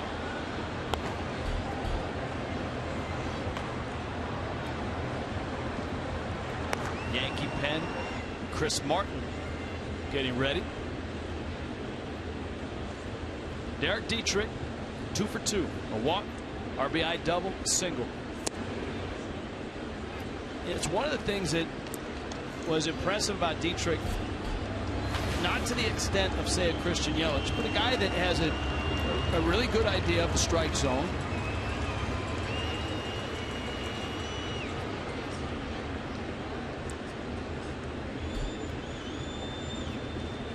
See what he gets. 2-1.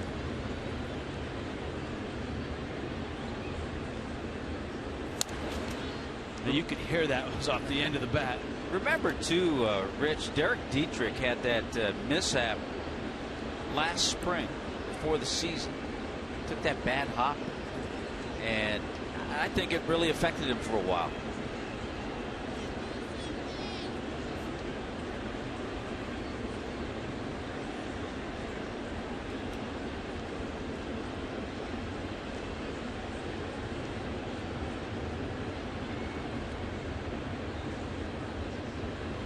You know, I feel bad we were unable to read this tweet when Al was in the booth. It's from a Preston. Al, do you feel guilty for shortening Preston's career or breaking his bats with your cutter?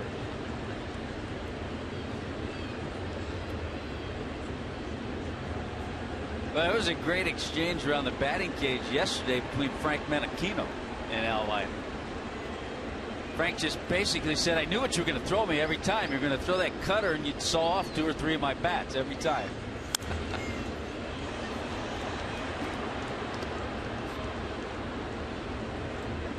Steve wants to know if the Marlins and Yankees are flying up together. No. Though that has happened in Major League history, where a plane or something that's been a mechanical issue and 2 teams have had to get someplace.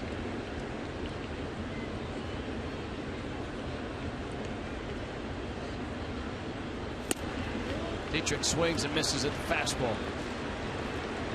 I mean, I think whoever wins this game should get priority takeoff. Should be allowed to take off first. I don't know if it works that way, though. Now, I follow the NFL, but not as close to enough to know this answer. But of the NFL teams that have played over in Europe or faraway places, do both teams take the same charter over? Good question. We should have asked Harvey Green when he was here yesterday. Harvey was here. That would have been the right time, but it was not Twitter or email Tuesday. Matt wants to know, can someone please smack those phones out of the fans' hands behind home plate in the second row?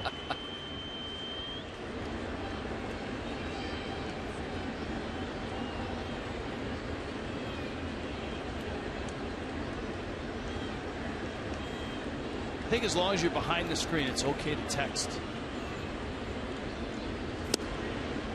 Not so much when you're in the line of fire. Thelma wants to know, why does Yelich have black stuff under his eyes for a night game? He needs to show off that handsome face. There's glare at night in Major League ballparks. The lights are much brighter than they are by candle power until you measure light than they are in the minor leagues. There are certain specifications for minor league stadium and a Major League ballpark. You have to be a certain candle power.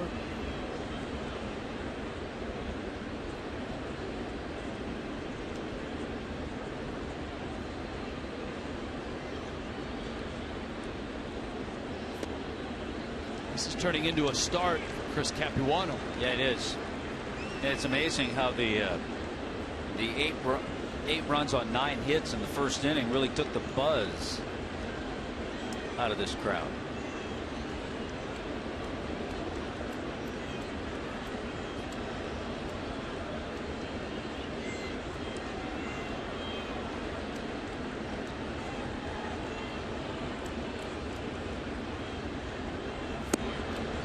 Yelich walks. Here comes Stanton.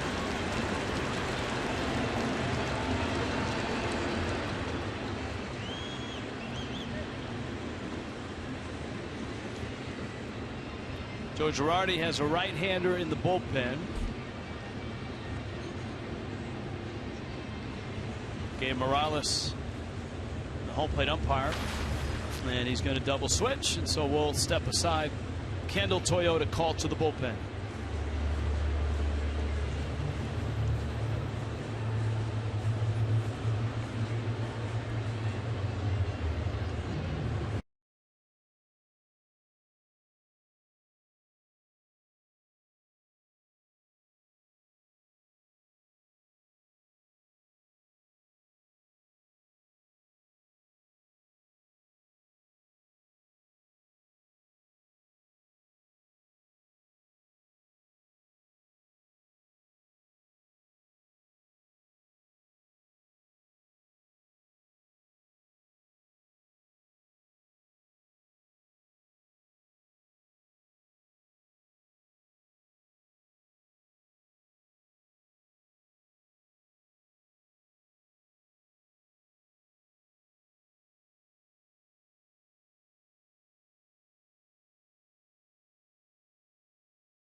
Have you gone?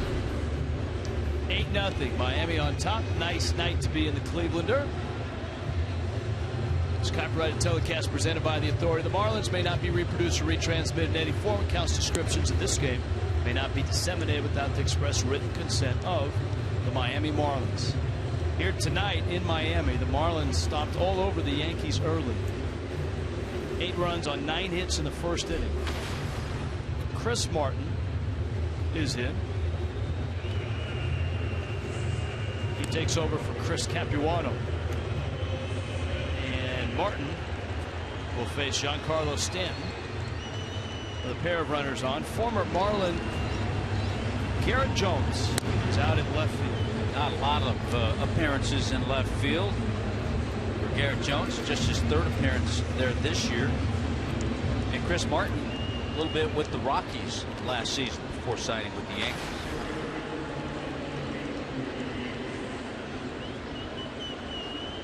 Or Stanton with that base hit extended his hitting streak now to 9 straight.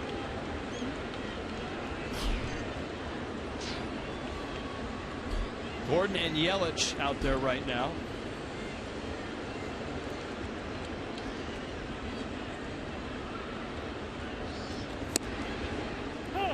Martin just made an appearance after being called up from AAA. Pitched Saturday in Baltimore.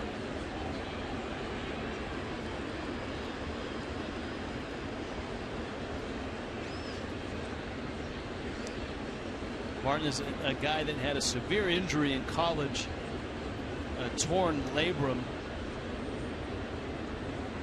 Had surgery in 2007. The injury was in 2005, and he didn't pitch again until 2010. Fastball misses in. Worked in a shipping company and several appliance stores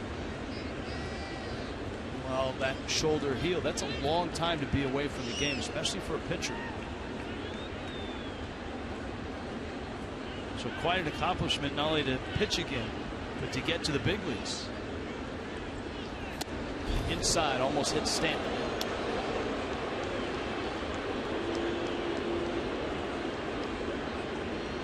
Getting word, Rich, that that game is underway, that New Orleans is playing, and Jared Cozart has pitched an inning. So far, Tropical Storm Bill hasn't affected that game. Stanton to right. It's deep. It is out of here. Upper 10. Opposite field. Giancarlo. 24th of the season.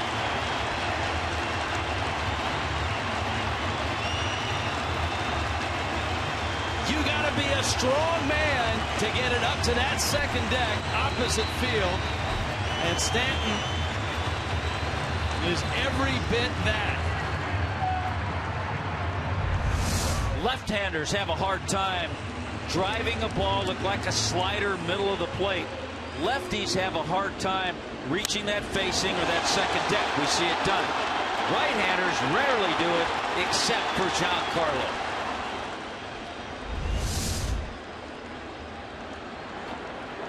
There's still a palpable buzz and murmur. Now the buzz is back. And that's what it took to get a little buzz back. Going through this ballpark. 62 RBIs now for Big G.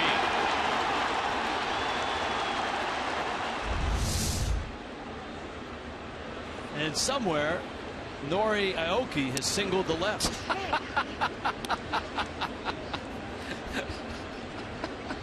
You're trying, aren't you? You're just trying, aren't you?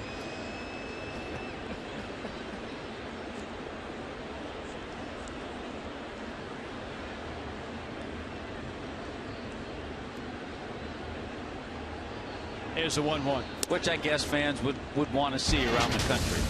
No, look, I liked what the commissioner said today. The commissioner said two things. He said, look, if they get to the All-Star game and there's 8 Royals and Nori Aoki in right field for the National League, then they've got to look at the way the balloting and voting is done. 2-1 pitch. But he also said it often happens that 2-3 weeks before the All-Star game, there are players who are in a position to start who are not having great years. Omar Infante being one of those, and a few other Royals you would expect. And those things tend to work themselves out. Fans get outraged. It motivates them. They get out and vote. You know, to be quite honest, and knowing Omar Infante, he's probably embarrassed at this point.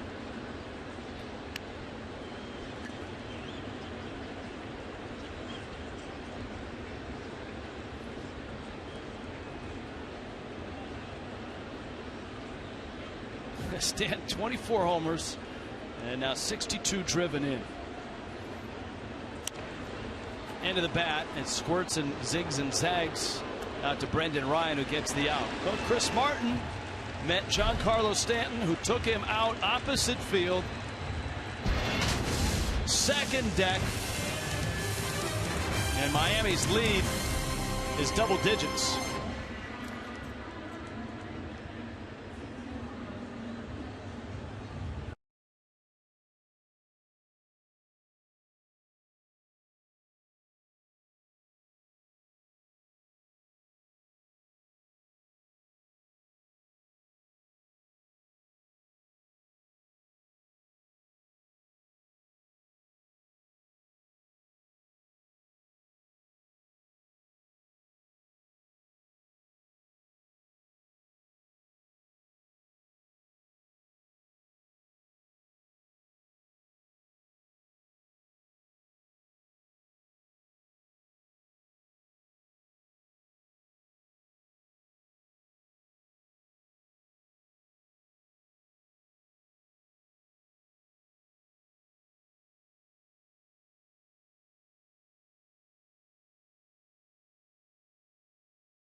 Yankees without a run in just 2 hits. Next, Corona Light.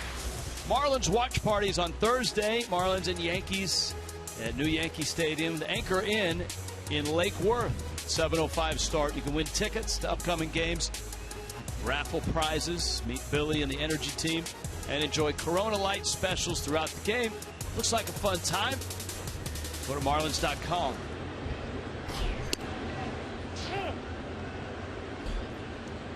And David Phelps just continues to get ahead, pick apart the strike zone.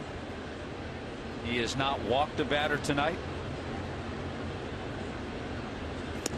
Garrett Jones, and then Brett Gardner and Didi Gregorius.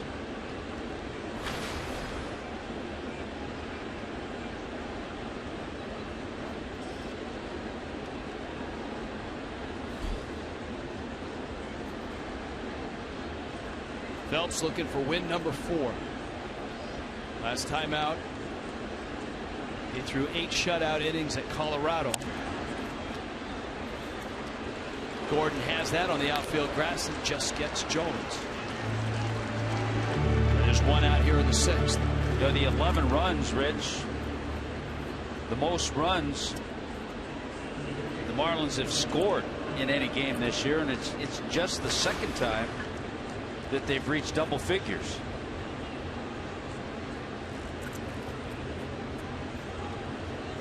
Of course, those last 3 thanks in part to Giancarlo. A flurry of tweets about Stanton and the All-Star voting and the 10-run rule. Kids are clamoring for that.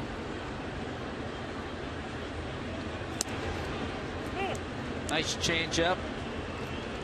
That's why we pointed out early in the game, David Phelps has had success in his career against left-handers. A good changeup that kind of moves away, runs away from lefties.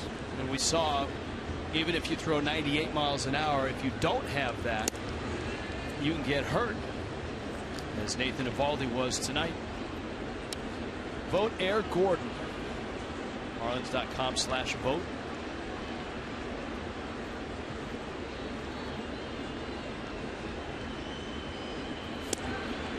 There's the changeup again. That's 1-2.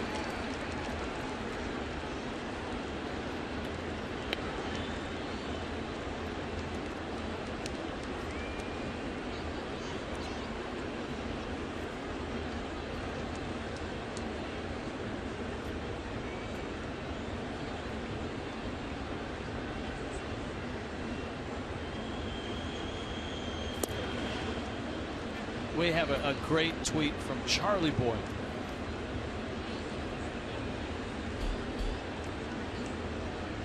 And it's a happy birthday to Dominic. And it looks like, you know what he got for his birthday, Tommy? He got a pledge pack. That's a great gift.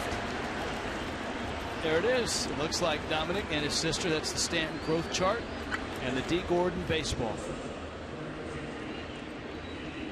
Got a cap. He's got the jersey. Looks like he's also looking good. It's also bedtime too. It looks like he's probably got the pajamas going and almost bedtime.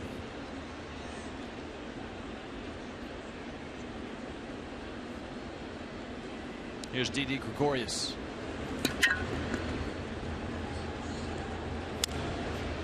Lifted foul and out of play. And yes, we have received word that the crack staff is scrambling and the 10-run reel first has to be located, then activated.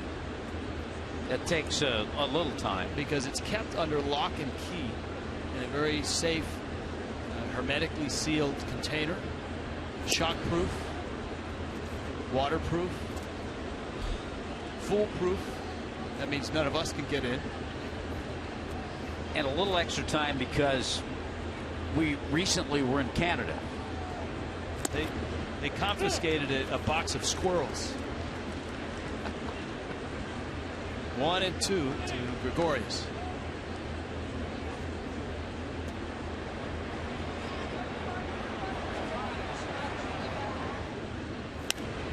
Good fastball by Phelps.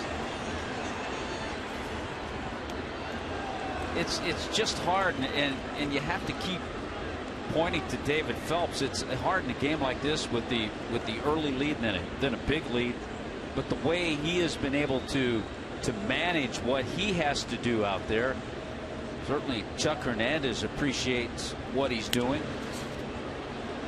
Gregorius into right center, and it's going to float in for a hit. Stanton will pick it up, and the Yankees, here with 2 outs in the 6th, have their 3rd hit of the night.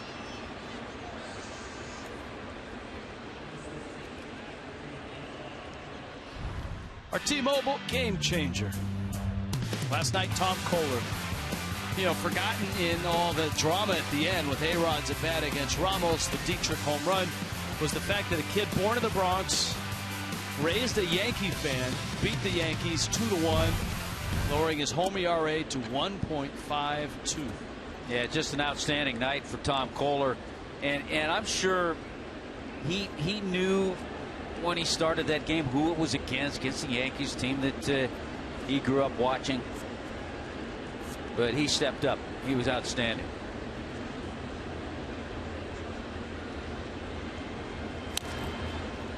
That one is fouled. Enrique, now one of the themes tonight before this thing became a runaway was, what is your team? Hashtag my team. And whether it's the Marlins or the Yankees or other teams, Enrique says, my team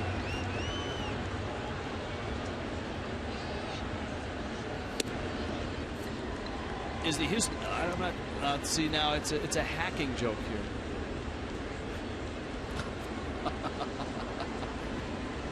Hashtag my team is secret so that the St. Louis Cardinals do not hack in.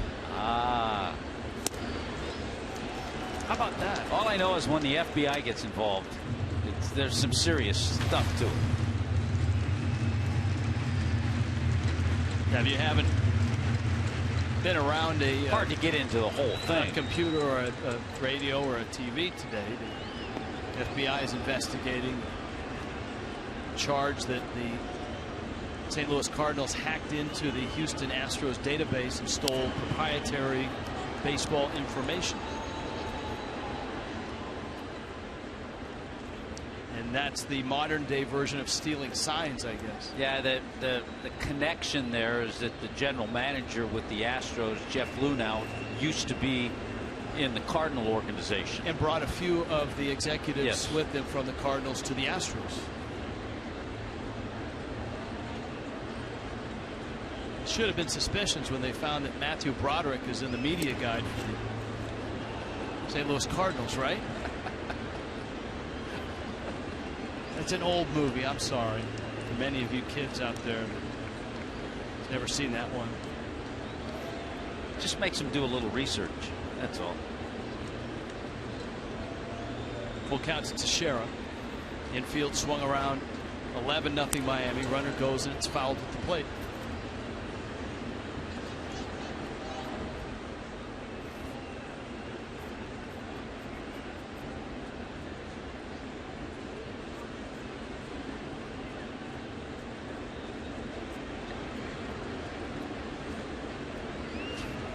Now we're getting lots of kid photos. Joanne sending in.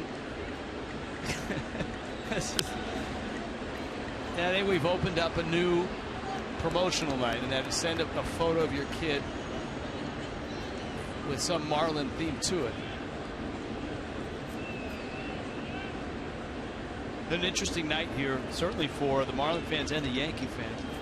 Tumultuous first inning for Nathan Eovaldi.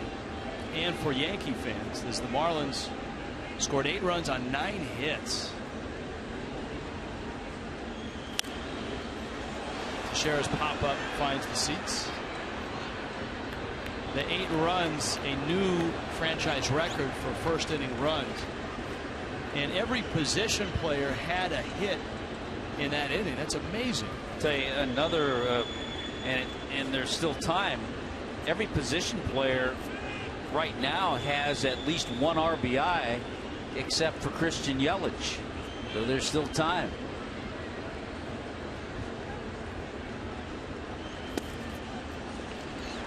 That's a long protracted walk.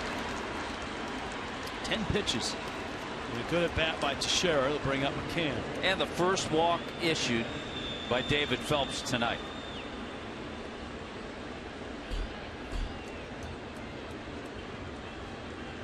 David gets through this inning. It'll be 6 or more innings in 9 of his last 11 starts. The Jose guy tweets, thanks for making me feel old with the War Games joke. The Jose guy's going to cut his hair, right? Shave his beard. He's the guy that said he wouldn't. Yeah, he's going to do it for charity. He wouldn't cut his hair or shave until Jose, and this was back when Jose had his surgery 13 months ago. So this guy hasn't had a haircut or a shave for 13 months. He's going to do it for charity. And I believe our guy Hugo is going to take care of the haircut and shave.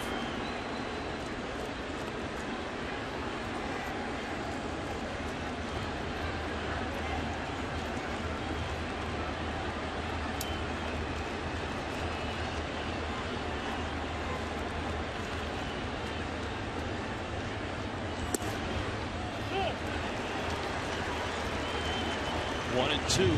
Brian McCann is singled and flied out.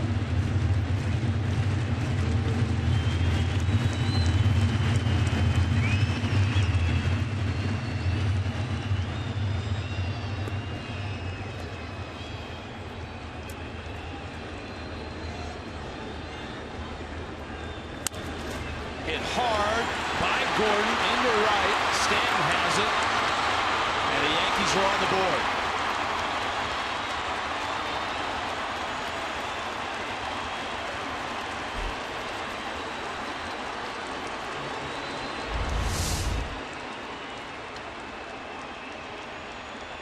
Now Brian McCann just powers one through the shift. You see where D. Gordon is. He can't quite get to it. And the Yankees pick up their first run. Well, you have to hit it exactly in that spot and exactly that hard to get it through. Headley now.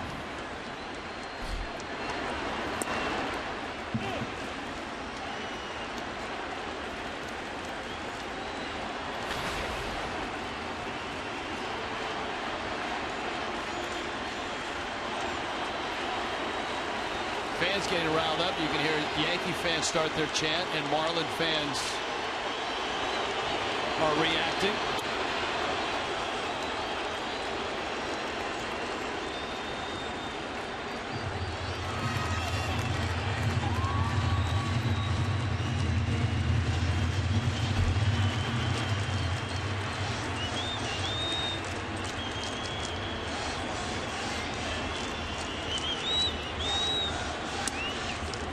Change up for a strike from the inside corner.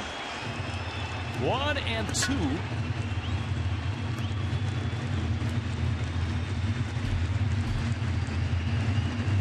Marlins by 10 for Phelps, certainly his most stressful inning. On a night where he's thrown 87 pitches, 30 have come here in the sixth, which probably will be his last inning. Yeah, I would agree with you because he's coming off that career high 8 innings last time out, 8 shutout innings against the Rockies. So yeah, the pitch count getting near 90, and I would agree with you.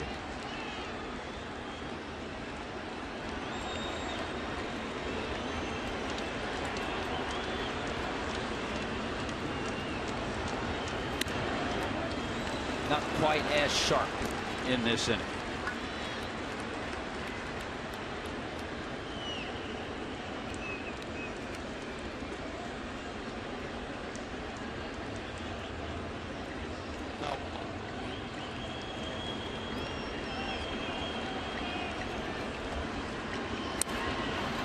In the air.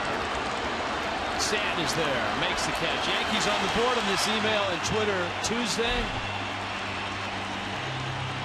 David Phelps. Ah, there it is. The 10-run reel. And what a great tweet. Dottie checking out Giancarlo.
pitcher out of Southern Mississippi, but he made the Yankees organization in a tryout. There were 200 people trying out. He was one of 5 selected. He never forgot that first team meeting.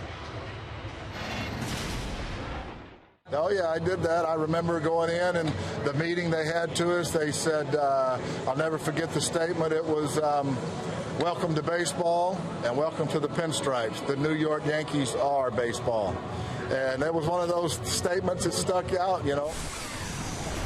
Only 5 players made that Yankee team there, and 200 that tried out. He wound up with the Greensboro Hornets. Only a few 3 spring training outings. One he got bombed in and was released, and he said, I better find something else doing baseball.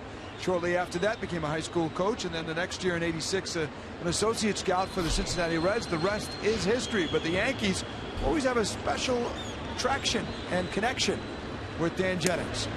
Guys? All right, Craig. Changes for the Yankees. Brian McCann is at first base. John Ryan Murphy is behind the plate. Mason Williams patrols center field. Justin Bohr is up. We saw the 10-run reel. They have located it. They've unsealed the case. It's in the truck. If you have any requests, anything of throughout the years that you want to see, send it on in. Tweets and emails. An 11-1 Miami lead. Bohr flips one foul. Bottom 6. JT Realmuto and Danny Echeverria will follow.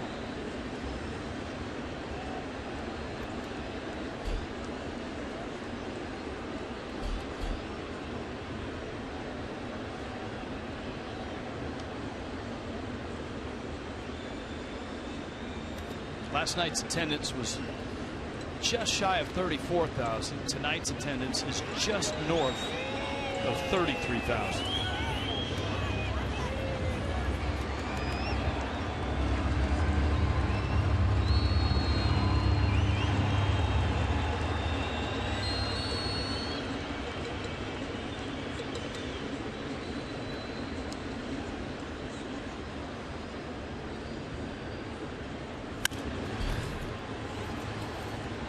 Bohr taps out. Headley throws him out.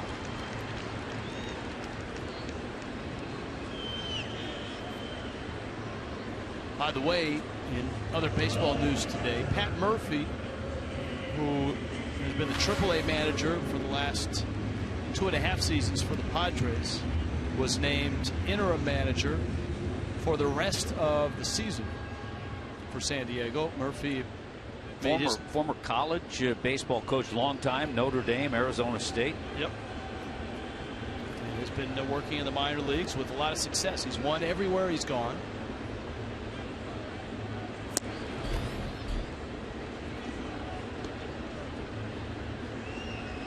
Chris Martin facing JT Realmuto. Martin gave up Giancarlo Stanton's 24th. A towering drive off the facing of the second deck in right field.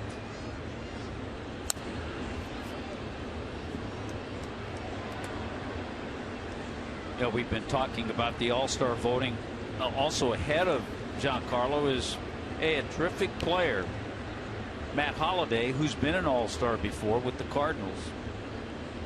But in his 52 games this year, he's just over 300, 303. 3 home runs and 26 RBIs.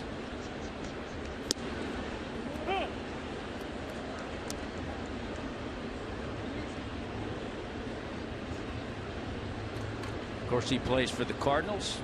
They have 40,000 people every game, and they have a huge fan base.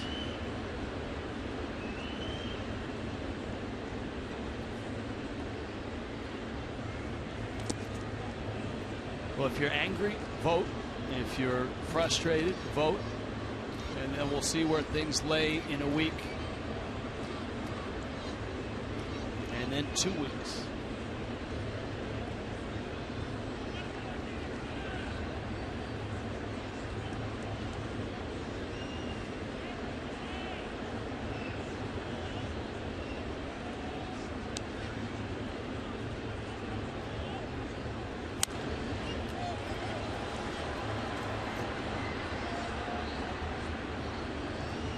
So Teixeira getting a little bit of a rest.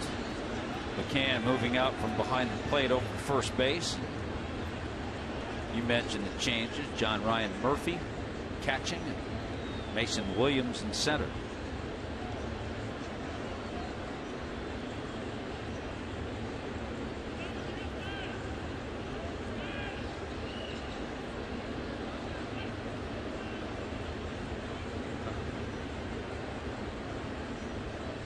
Two, and it's out.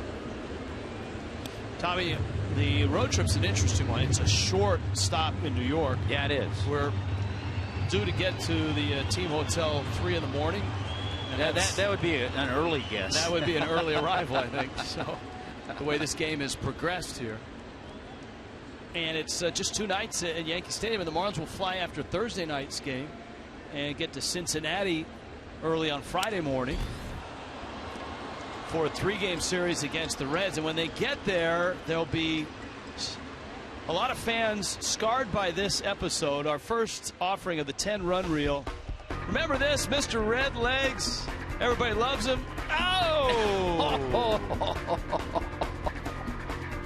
He was okay, though. Everybody was okay. Not happy. And then the next.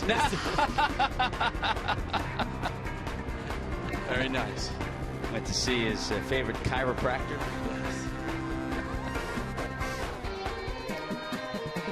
But he's a gamer. He's a gamer. He was right back out. Let's hope nothing ever like that happens to Billy. Wait a minute. Wasn't Billy's head found in the Everglades? That's Marlin lore, isn't it? Was it on the off the freeway or was it in the Everglades? Somebody was skydiving, and it must have been Billy. And yeah, they found his head either by the freeway or in the Everglades. I'm not quite sure. But I think Billy was supposed to skydive into the stadium with the first pitch. Didn't quite make it, did he? And Chavarria is out.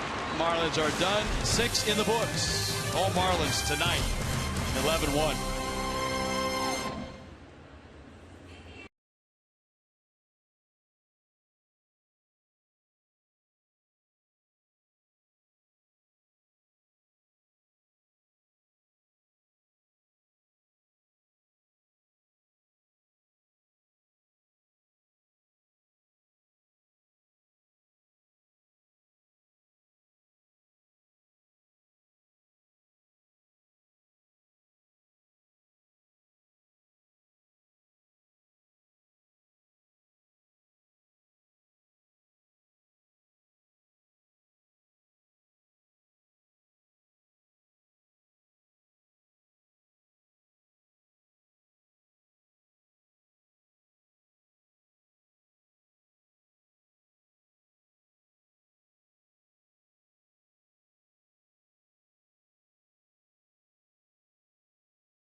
Is in effect now. Jared Cozart is pitching and right now has pitched well. 3 innings worth in Round Rock. Also appearing in that game in Round Rock, by the way, is Rojo Johnson, the legendary reliever for the Round Rock Express. Rojo has been out of the game. I think he was out for 2 or 3 seasons for illegally transporting reptiles. And he threw at the first man he faced. A lot of bling, too, on Rojo. A lot of bling. He knows how to pop the chain, Tommy. Yeah. Oh, my gosh. This is in Round Rock. And wait a minute. That is Rojo Johnson. It kind of looks like Will Ferrell, but from what we've been told, It was Rojo Johnson. That was a big fundraiser in Round Rock. Will Ferrell got to actually pitch for the Express. David Phelps. Now, there's got to be a few people watching this that have never watched a Marlins telecast wanting to know what the heck is going on with the 10-run reel. It's been a rule. That's a strike. Beltran is out. He's not happy. He and Gabe Morales have a brief one. When a ball game gets to 10 runs, whether Miami's up or down, we have, over the course of our careers, run across video and clips that we've enjoyed, and we decided to, you know what, it's a 10-run game. The kids clamor for it. They ask for it. They have their favorites. Yeah, there have been a lot of requests for some of the many favorites over the years. Stephen Drew pinch hitting here. David Phelps working into the 7th. Now, you're talking about Will Ferrell. He did do a nice charitable thing this spring. He's in Arizona. He pitched for what, like 9 different teams? Played different positions. He played all over for 9 different games. I thought one of the unique things he did, because he wore the same number, except when he put on the Padre uniform, because the number that he was wearing was 19, and he didn't want to wear the number of the late Tony Gwynn. I believe today is the anniversary of the passing of Tony Gwynn. It is.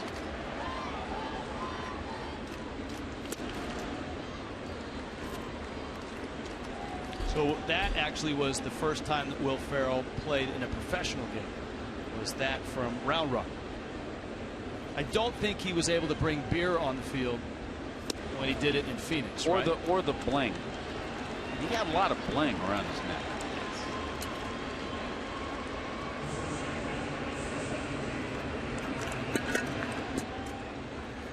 Well, Drew walks, and here is Brendan Ryan.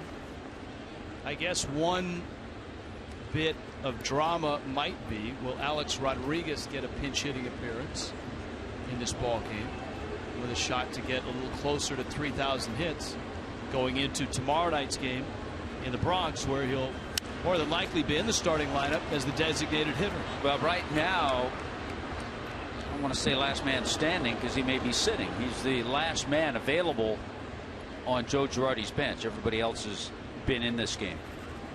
So if he hits, it might be what, 9th inning? Yeah. Or maybe he doesn't hit. Well, Drew in the double switch, drawing the walk, pinch hit for the pitcher. The pitcher in that number 7 spot. They'll probably come up again. And the only man left would be Alex Rodriguez. You keep thinking this is 8th or 9th inning, and it's 7th.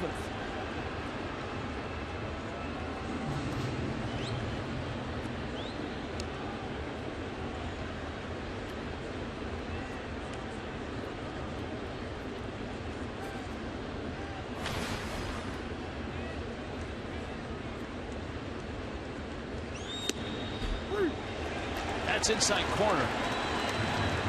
Brendan Ryan doesn't like the call, shakes his head. Let's look at that last pitch.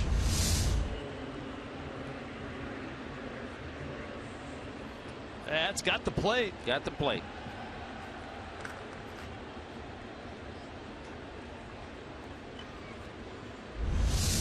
So Brendan Ryan argued, but it was a strike. There's Garrett Jones, his second at bat. He's bounced out. Well, we talked about it earlier. The other team having a lot of fun tonight, the Orioles. Bottom of the 5th inning in Baltimore. They have a 14-1 lead over the Phillies. Jones lashes it into left center field. Marlins had a big shift on. Yelich up with it, and his throw goes into second. It holds Jones to a single. Drew ends up at third.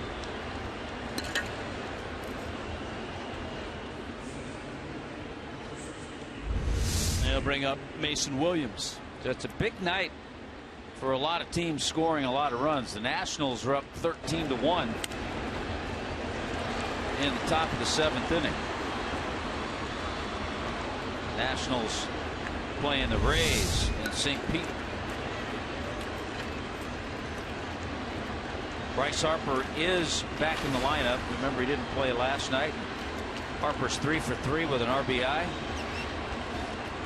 and his 22nd home run. It almost seems like when Stanton's hit a home run, Harper hits a home run. Email question from Joe. It used to be a while ago when there was a pitching change. The relief pitcher was driven to the mound with either a golf cart or a motorized batting helmet. What's the reason that they no longer use this? That liner to left is going to stay fair, and into the corner it goes. Drew will score. Jones to third. And he'll stop there.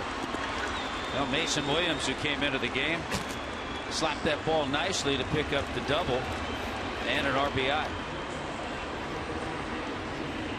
You know, you and I talked about it last inning, whether we would see David Phelps this inning.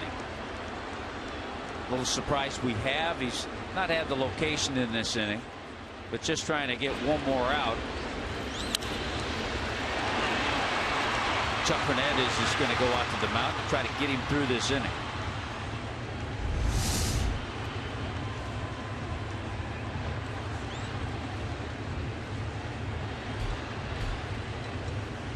Chuck Hernandez out for a visit. All right, Tommy, why don't they use the golf cart or the motorized hat? That's a great question. I don't know why.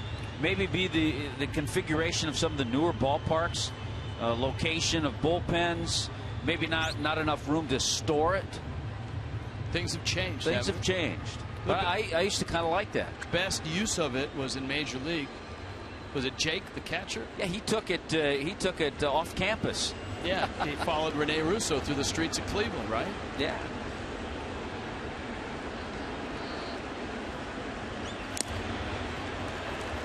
Gregorius fouls it, and it's 0-1.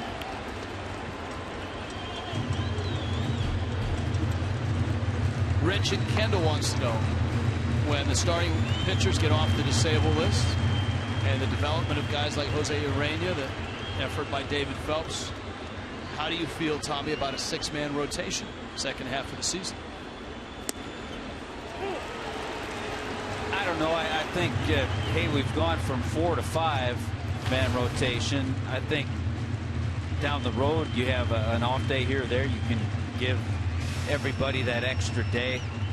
I think what it does, it gives you more depth, and whether or not all of those we mentioned, if they go to the bullpen, if maybe somebody has to go to AAA, you have depth and you have guys who now know they can pitch, certainly at this level. Dietrich fires across. David Phelps, 7 outstanding innings, giving up just 2 runs, 11-2 Miami.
11-2 over the Yankees, 7th inning stretch. Now the 10-run reel, it's now a 9-run lead, but by rule, if you've loaded the highlight, you have to play it. This is one of my favorites, and this is Harry Carey at his best. You got him. High pop foul on a play.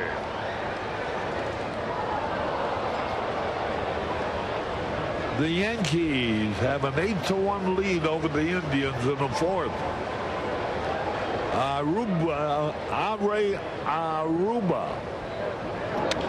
Aruba is the pitcher for the Yankees today, and he has an 8-1 lead. Well, there's some controversy here as to how you pronounce his name. It's either Arabu or Arabu. It comes a different way just about every time. We'll call him Arabu, and whatever it is, he's got a big lead, and he's on to his 2nd win, apparently.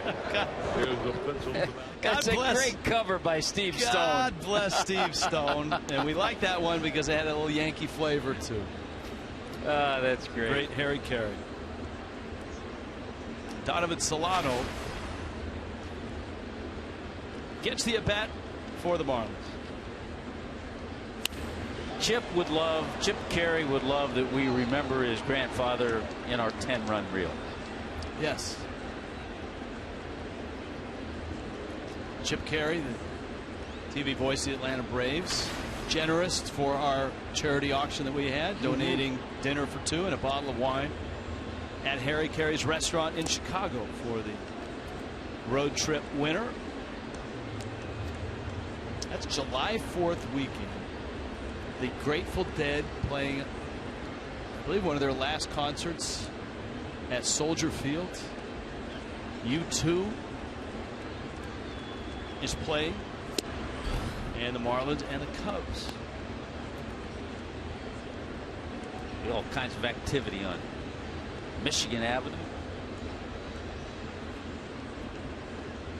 Solano, Gordon, Dietrich, 14 hits to go with 11 runs. And Solano belts that one to left. Garrett Jones is there and makes the catch. One of the themes tonight of the emails is hashtag #MyTeam. Let's check in with Jessica Blaylock. Rich, we got a great tweet from Kelly who says that the Marlins have always been her favorite team since day one. And take a look at the tweet that she sent in. You can see a picture of her from back in 1993, that inaugural season, and she has passed her love for the Marlins on to her son. You can see him in 2013, and that's a nice hashtag that she added for herself, Fish Family for Life. It's pretty cool. Couple generations. Yeah, I like that. That's how you grow a fan base. It takes a while, and you love to see that. Nice going. D. Gordon started his night by grounding out to third. That started the 1st inning. And after that, the Marlins and D. Gordon haven't looked back. Miami would get 7 consecutive hits. They'd end up with 9 while scoring 8 runs in that 1st inning. And Gordon, in his last 3 at-bats, has 3 hits himself. Yeah, has his average up to 358. Pulls that one foul.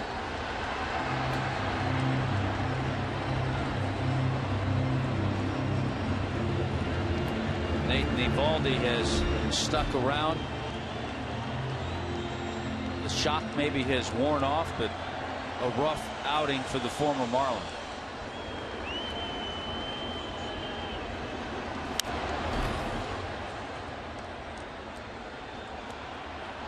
Jose Ramirez, the guy last night who came on to pitch in the 8th inning, faced 3 batters, didn't get an out. Single, hit a batter, was extremely wild.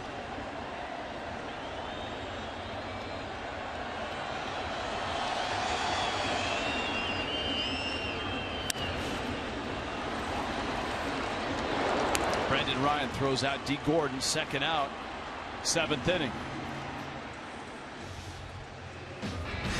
Chevron brings you the starters for tomorrow night in the Bronx. Jose Urena, Marlins rookie right-hander. Michael Pineda, who's had so many injuries and such a long road back to the big leagues.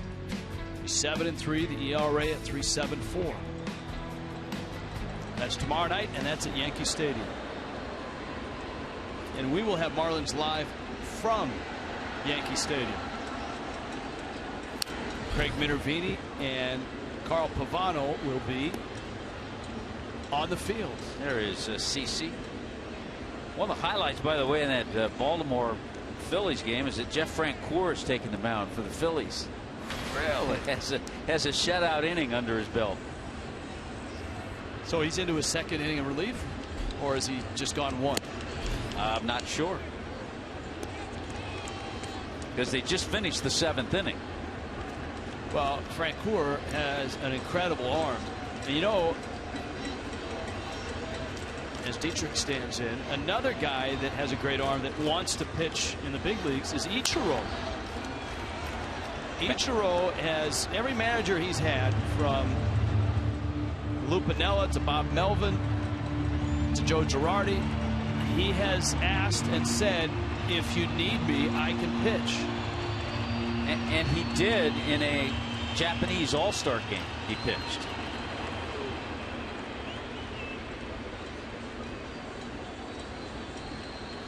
Here's a 1-2. And Manny Machado's hit a couple of home runs in that game.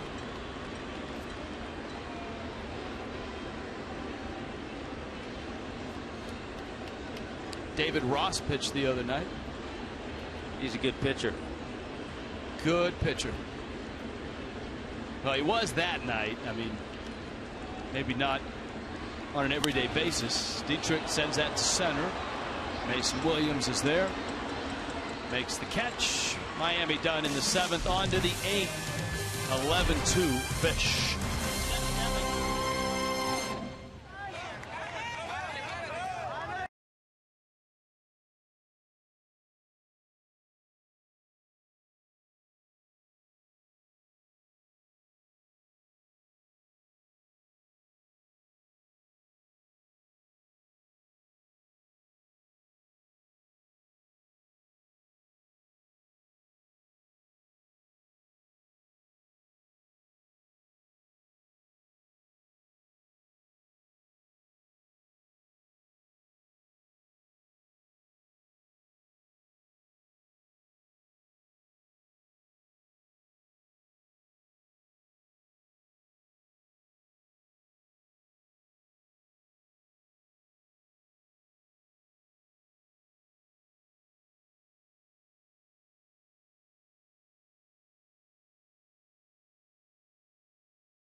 Yeah, right. Follow along. I hope I do. How about Ozuna with a base hit? Dietrich comes in to score.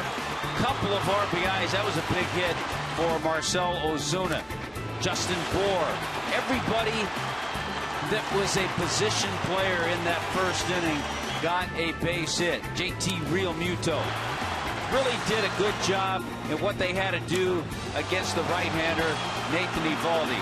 Echeverria, extra bases, good base running on Realmuto's part as well.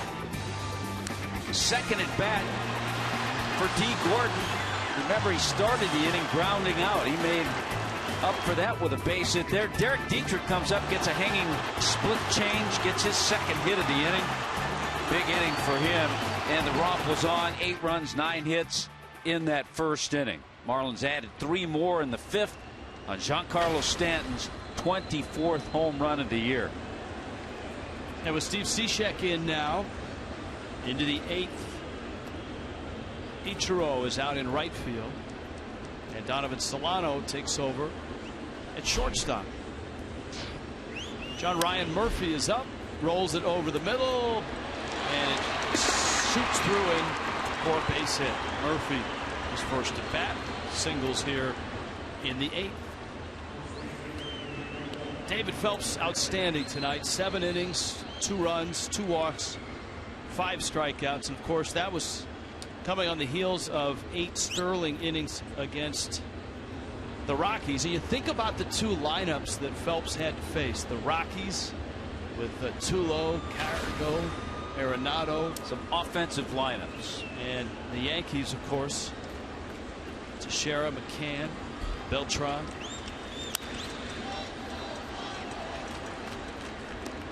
This is Brian McCann, who's now at first base.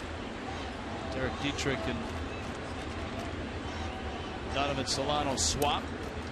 Dietrich going back over to second. There's another good example of a 9-run game, but you're Steve Cishek and you're working on things, and you want to go out there. He looked really sharp the other night that he got an opportunity, his first opportunity since coming back. So he wants to just continue that.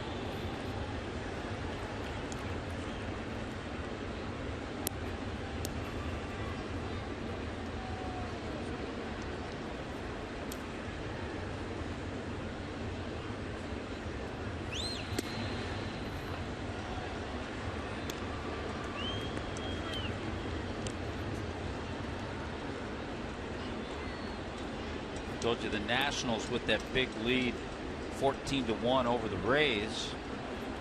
They're using a position player to pitch. Jake Elmore, second baseman. Not related to the Blues Brothers. There was a Blues brother named Jake, right? Yeah, there was.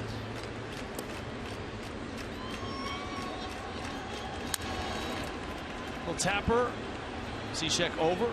That's a nifty, well choreographed move there by Gordon, Bohr, and Cishek to get the out. A lot of movement on that play. First off, you have the shift on, so there's everybody over on the right side. This is not, they don't work on this one in spring training. No, the Bohr leaves his spot.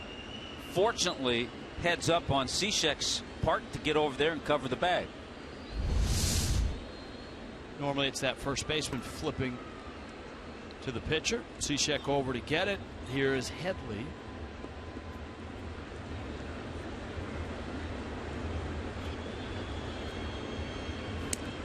Oh, you're right about Francoeur. An inning in the. Is he going out for a second? I'm gonna have to pull that up. And I mean, he had a strikeout. He didn't give up a hit or anything. No base runner. I got to pull it up on the app because I want to see the speed gun, see how hard he's throwing. Because he has one of the better arms,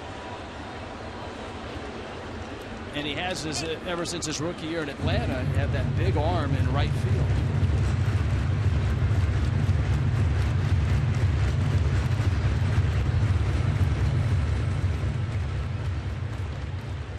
You're talking about Ichiro, and the story we heard too, that if he ever gets the opportunity to pitch, he would like it to be for his home club in their ballpark. Well, the story as we heard it, his manager in that Japanese All-Star game was all for letting Ichiro pitch, and he was supposed to face some big name guys. Matsui. He was supposed to face Hideki Matsui. The manager of the other team, of Matsui's team, didn't think it was a great idea, thought it was making a mockery of the All-Star game, and sent up another pitcher to face Ichiro.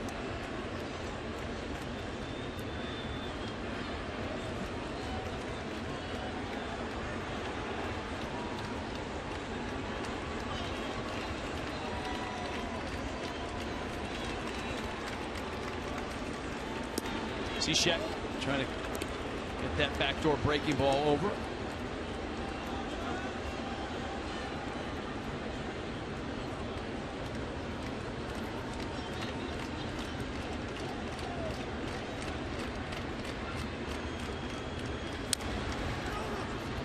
Up the line, Cishek captures it and steps on the bag. Nicely done. Shrek moving off the mound. So Headley is out.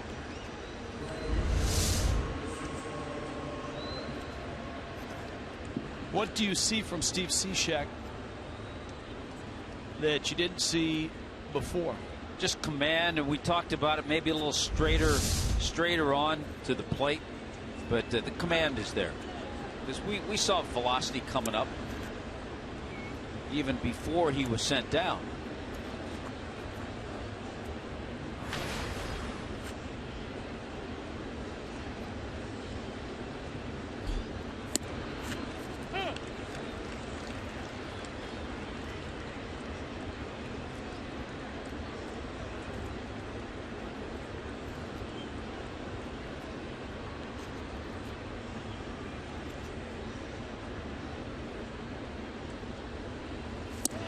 That one almost got Carlos Beltran. Carlos Beltran, 377 career home runs, 2,370 hits. He has had quite a career. Getting close to 500 doubles.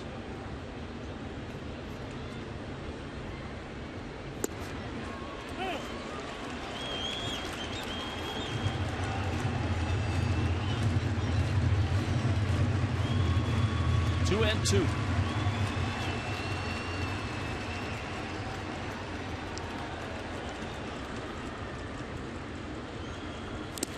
And Steve Cishek, sharp slider, strikes out Beltran. Yankees done in the 8th. 11-2 Miami.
Big first inning. Miami hasn't looked back.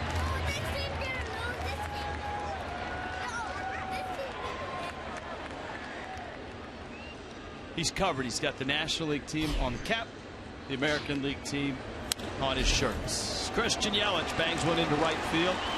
His second hit of the night. AT&T Rewind. Brought to you by AT&T U-verse, which has more live TV channels on the go than cable. Remember Clammy Sosa in Philly. The umpire, third base umpire, I think that was Angel Hernandez. I'm not sure. And then spits him right out. The fanatic can't believe it. Here is Ichiro. We did have the 10-run reel in effect for about an inning and a half. We hope you've enjoyed the fun, kids. Ichiro's first at bat of the night in Stanton's spot. Giancarlo Stanton, 2 hits, including home run number 24. And it was one of the more impressive ones we've seen out of Stanton. No, it didn't go 470 feet over the Budweiser bar or through the camera window in the batter's eye in center field. This one went off the facing of the second deck in right field. Went off that Lexus side.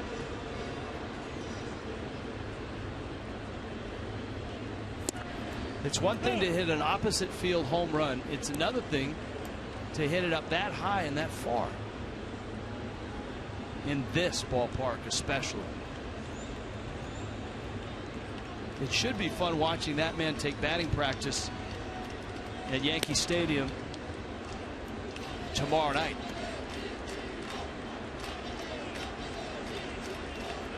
Yeah, I'm sure Giancarlo, I'm sure a lot of the guys looking forward to.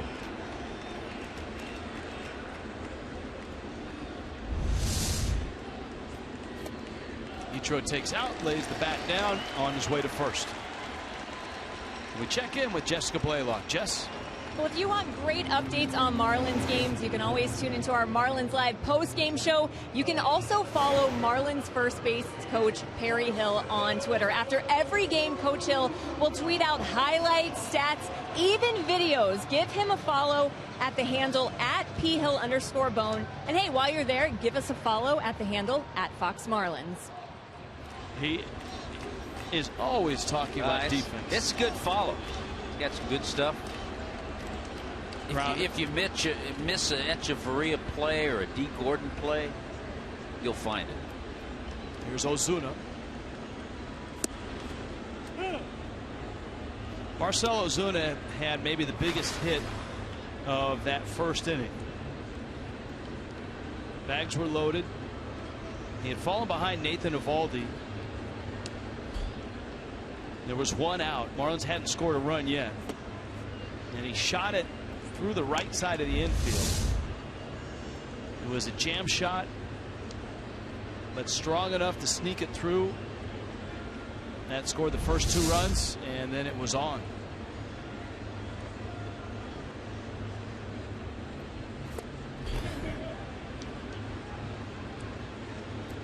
Up in Baltimore, where the Orioles have hit a team record 8 home runs tonight and have an 18-3 lead over the Phillies. Jeff Francoeur is into his second inning in relief, and it looks like he's running out of gas. Well, he's not conditioned for 2. Got a nice tweet from the Fowlers. Sheila Fowler, here we are at our first game at Marlins Park. I hope you've had a good time.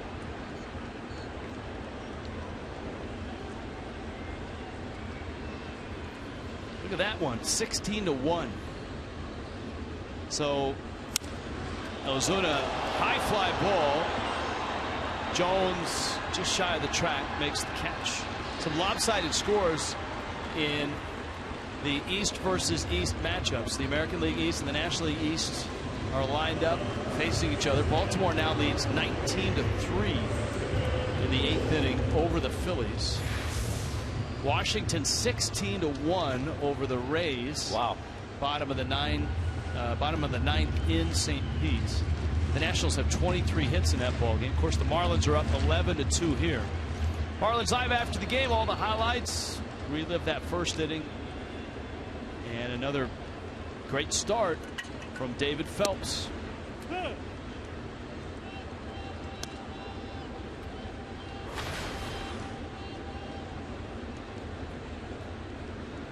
That other East versus East matchup, well, there's 2 others. The Mets have defeated Toronto 3-2, so the Mets enjoying first place right now. They beat a good ball club 2 nights in a row in Toronto. And Boston beat Atlanta 9-4. I think the Mets happy too to see Matt Harvey get back on track. 7 shutout innings, gave up just 4 hits. Ball in the dirt, goes to the screen.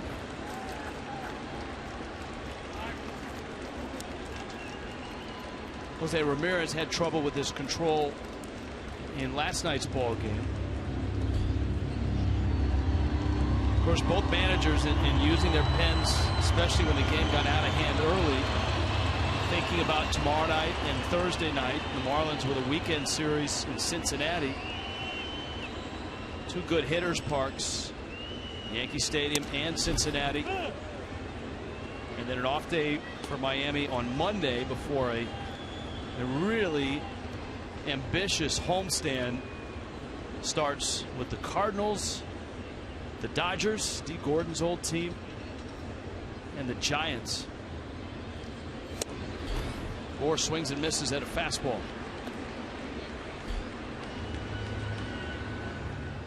You can follow the Marlins all season long in 2015. MLB.com @BAT. #1 app for live baseball. @BAT gives you up to the moment, any moment, in-game highlights, live look-ins, replay reviews. You can even check out radio broadcasts from around baseball, StatCasts, pitch tracking widgets. MLB.com. Smacked up the middle. Real Muto's got himself a hit. Going to pick up 1 RBI. Yelich scores. Lenny Harris, in a game like this, there's no use sending Ichiro for a bang-bang play at the plate.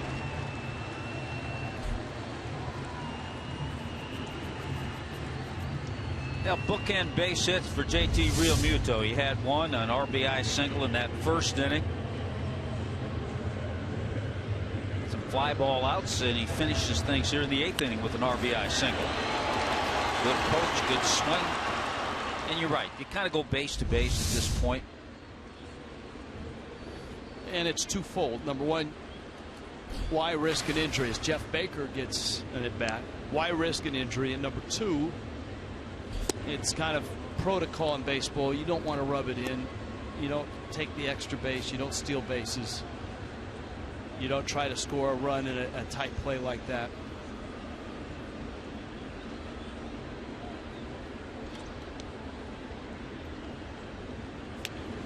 That one goes to the screen. Ichiro started to the plate, but carry him back to John Ryan Murphy, and not enough room for Ichiro to score. But Real Muto does move to second.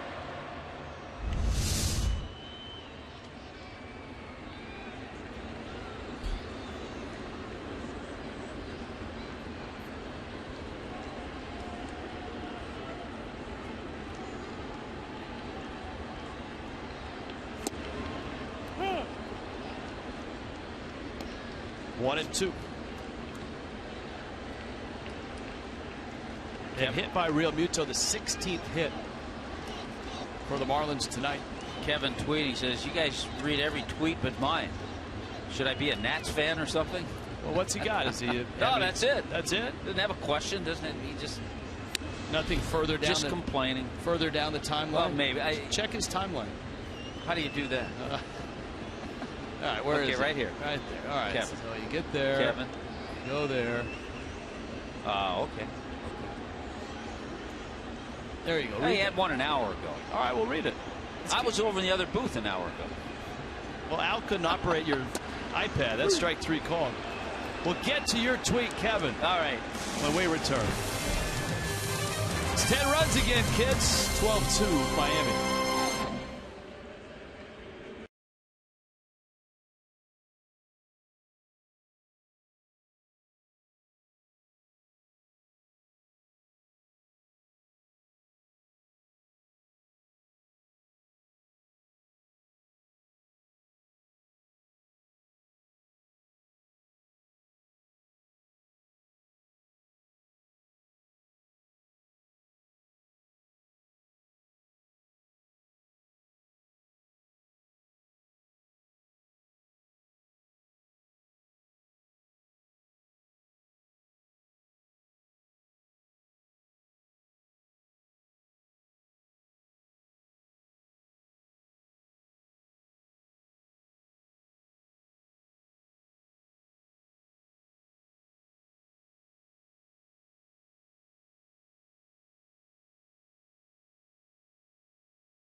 Honda dealers by Kaiser University. For more information, go to kaiser.edu.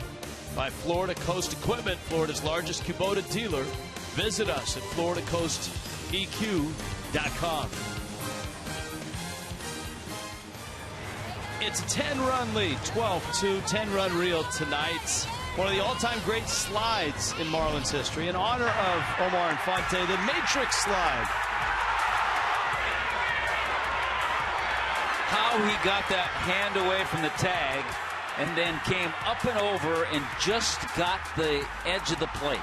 Just before the glove arrived. That's before replay, and even as we watch it on replay, he was still safe. That was great. Sam Dyson comes in to get the 9th inning. So our question, and let's get back to Kevin. I'd like to know the chances of Dietrich staying up with the team when Prado comes back. It's a good question. Well, he was hitting second tonight and made an impact in that first inning twice. Singled and scored. RBI double, both in the first inning. So he has 4 hits, all of them big, in the first 2 games that he started. Bouncer to Gordon. 1 pitch. Dyson gets an out from Stephen Drew. I guess your question would be answered, and this is how you have to try to figure it out. When Martin Prado is able to play. First of all, you're okay right now because Prado's not on the disabled list. So it's not like you have to send somebody on the bench out. You just go with 1 less pitcher and you stay with 5 guys. Remember, for a while, Dan Jennings was working with 4 men on the bench.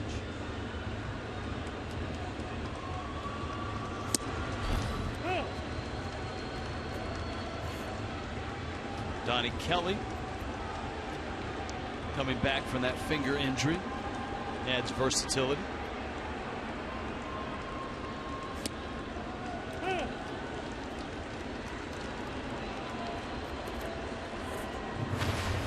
To Brandon Ryan. By the way, Jessica Nunez is our email wrangler tonight. She's done a fine job. Jessica manning the MacBook Air on to first in time. There are 2 outs, and it's the first time they've let an email wrangler out of the booth. There she is. See, I think she would make a great co-host, right? Oh, it's how you work your way up. It's like email wrangling. What's next? If you watch MLB Central, Keith Costas is the guy that they go to.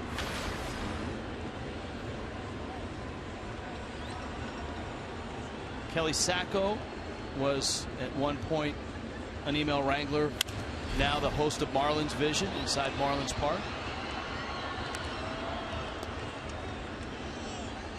So it's a beginning, is what you're saying. Yeah.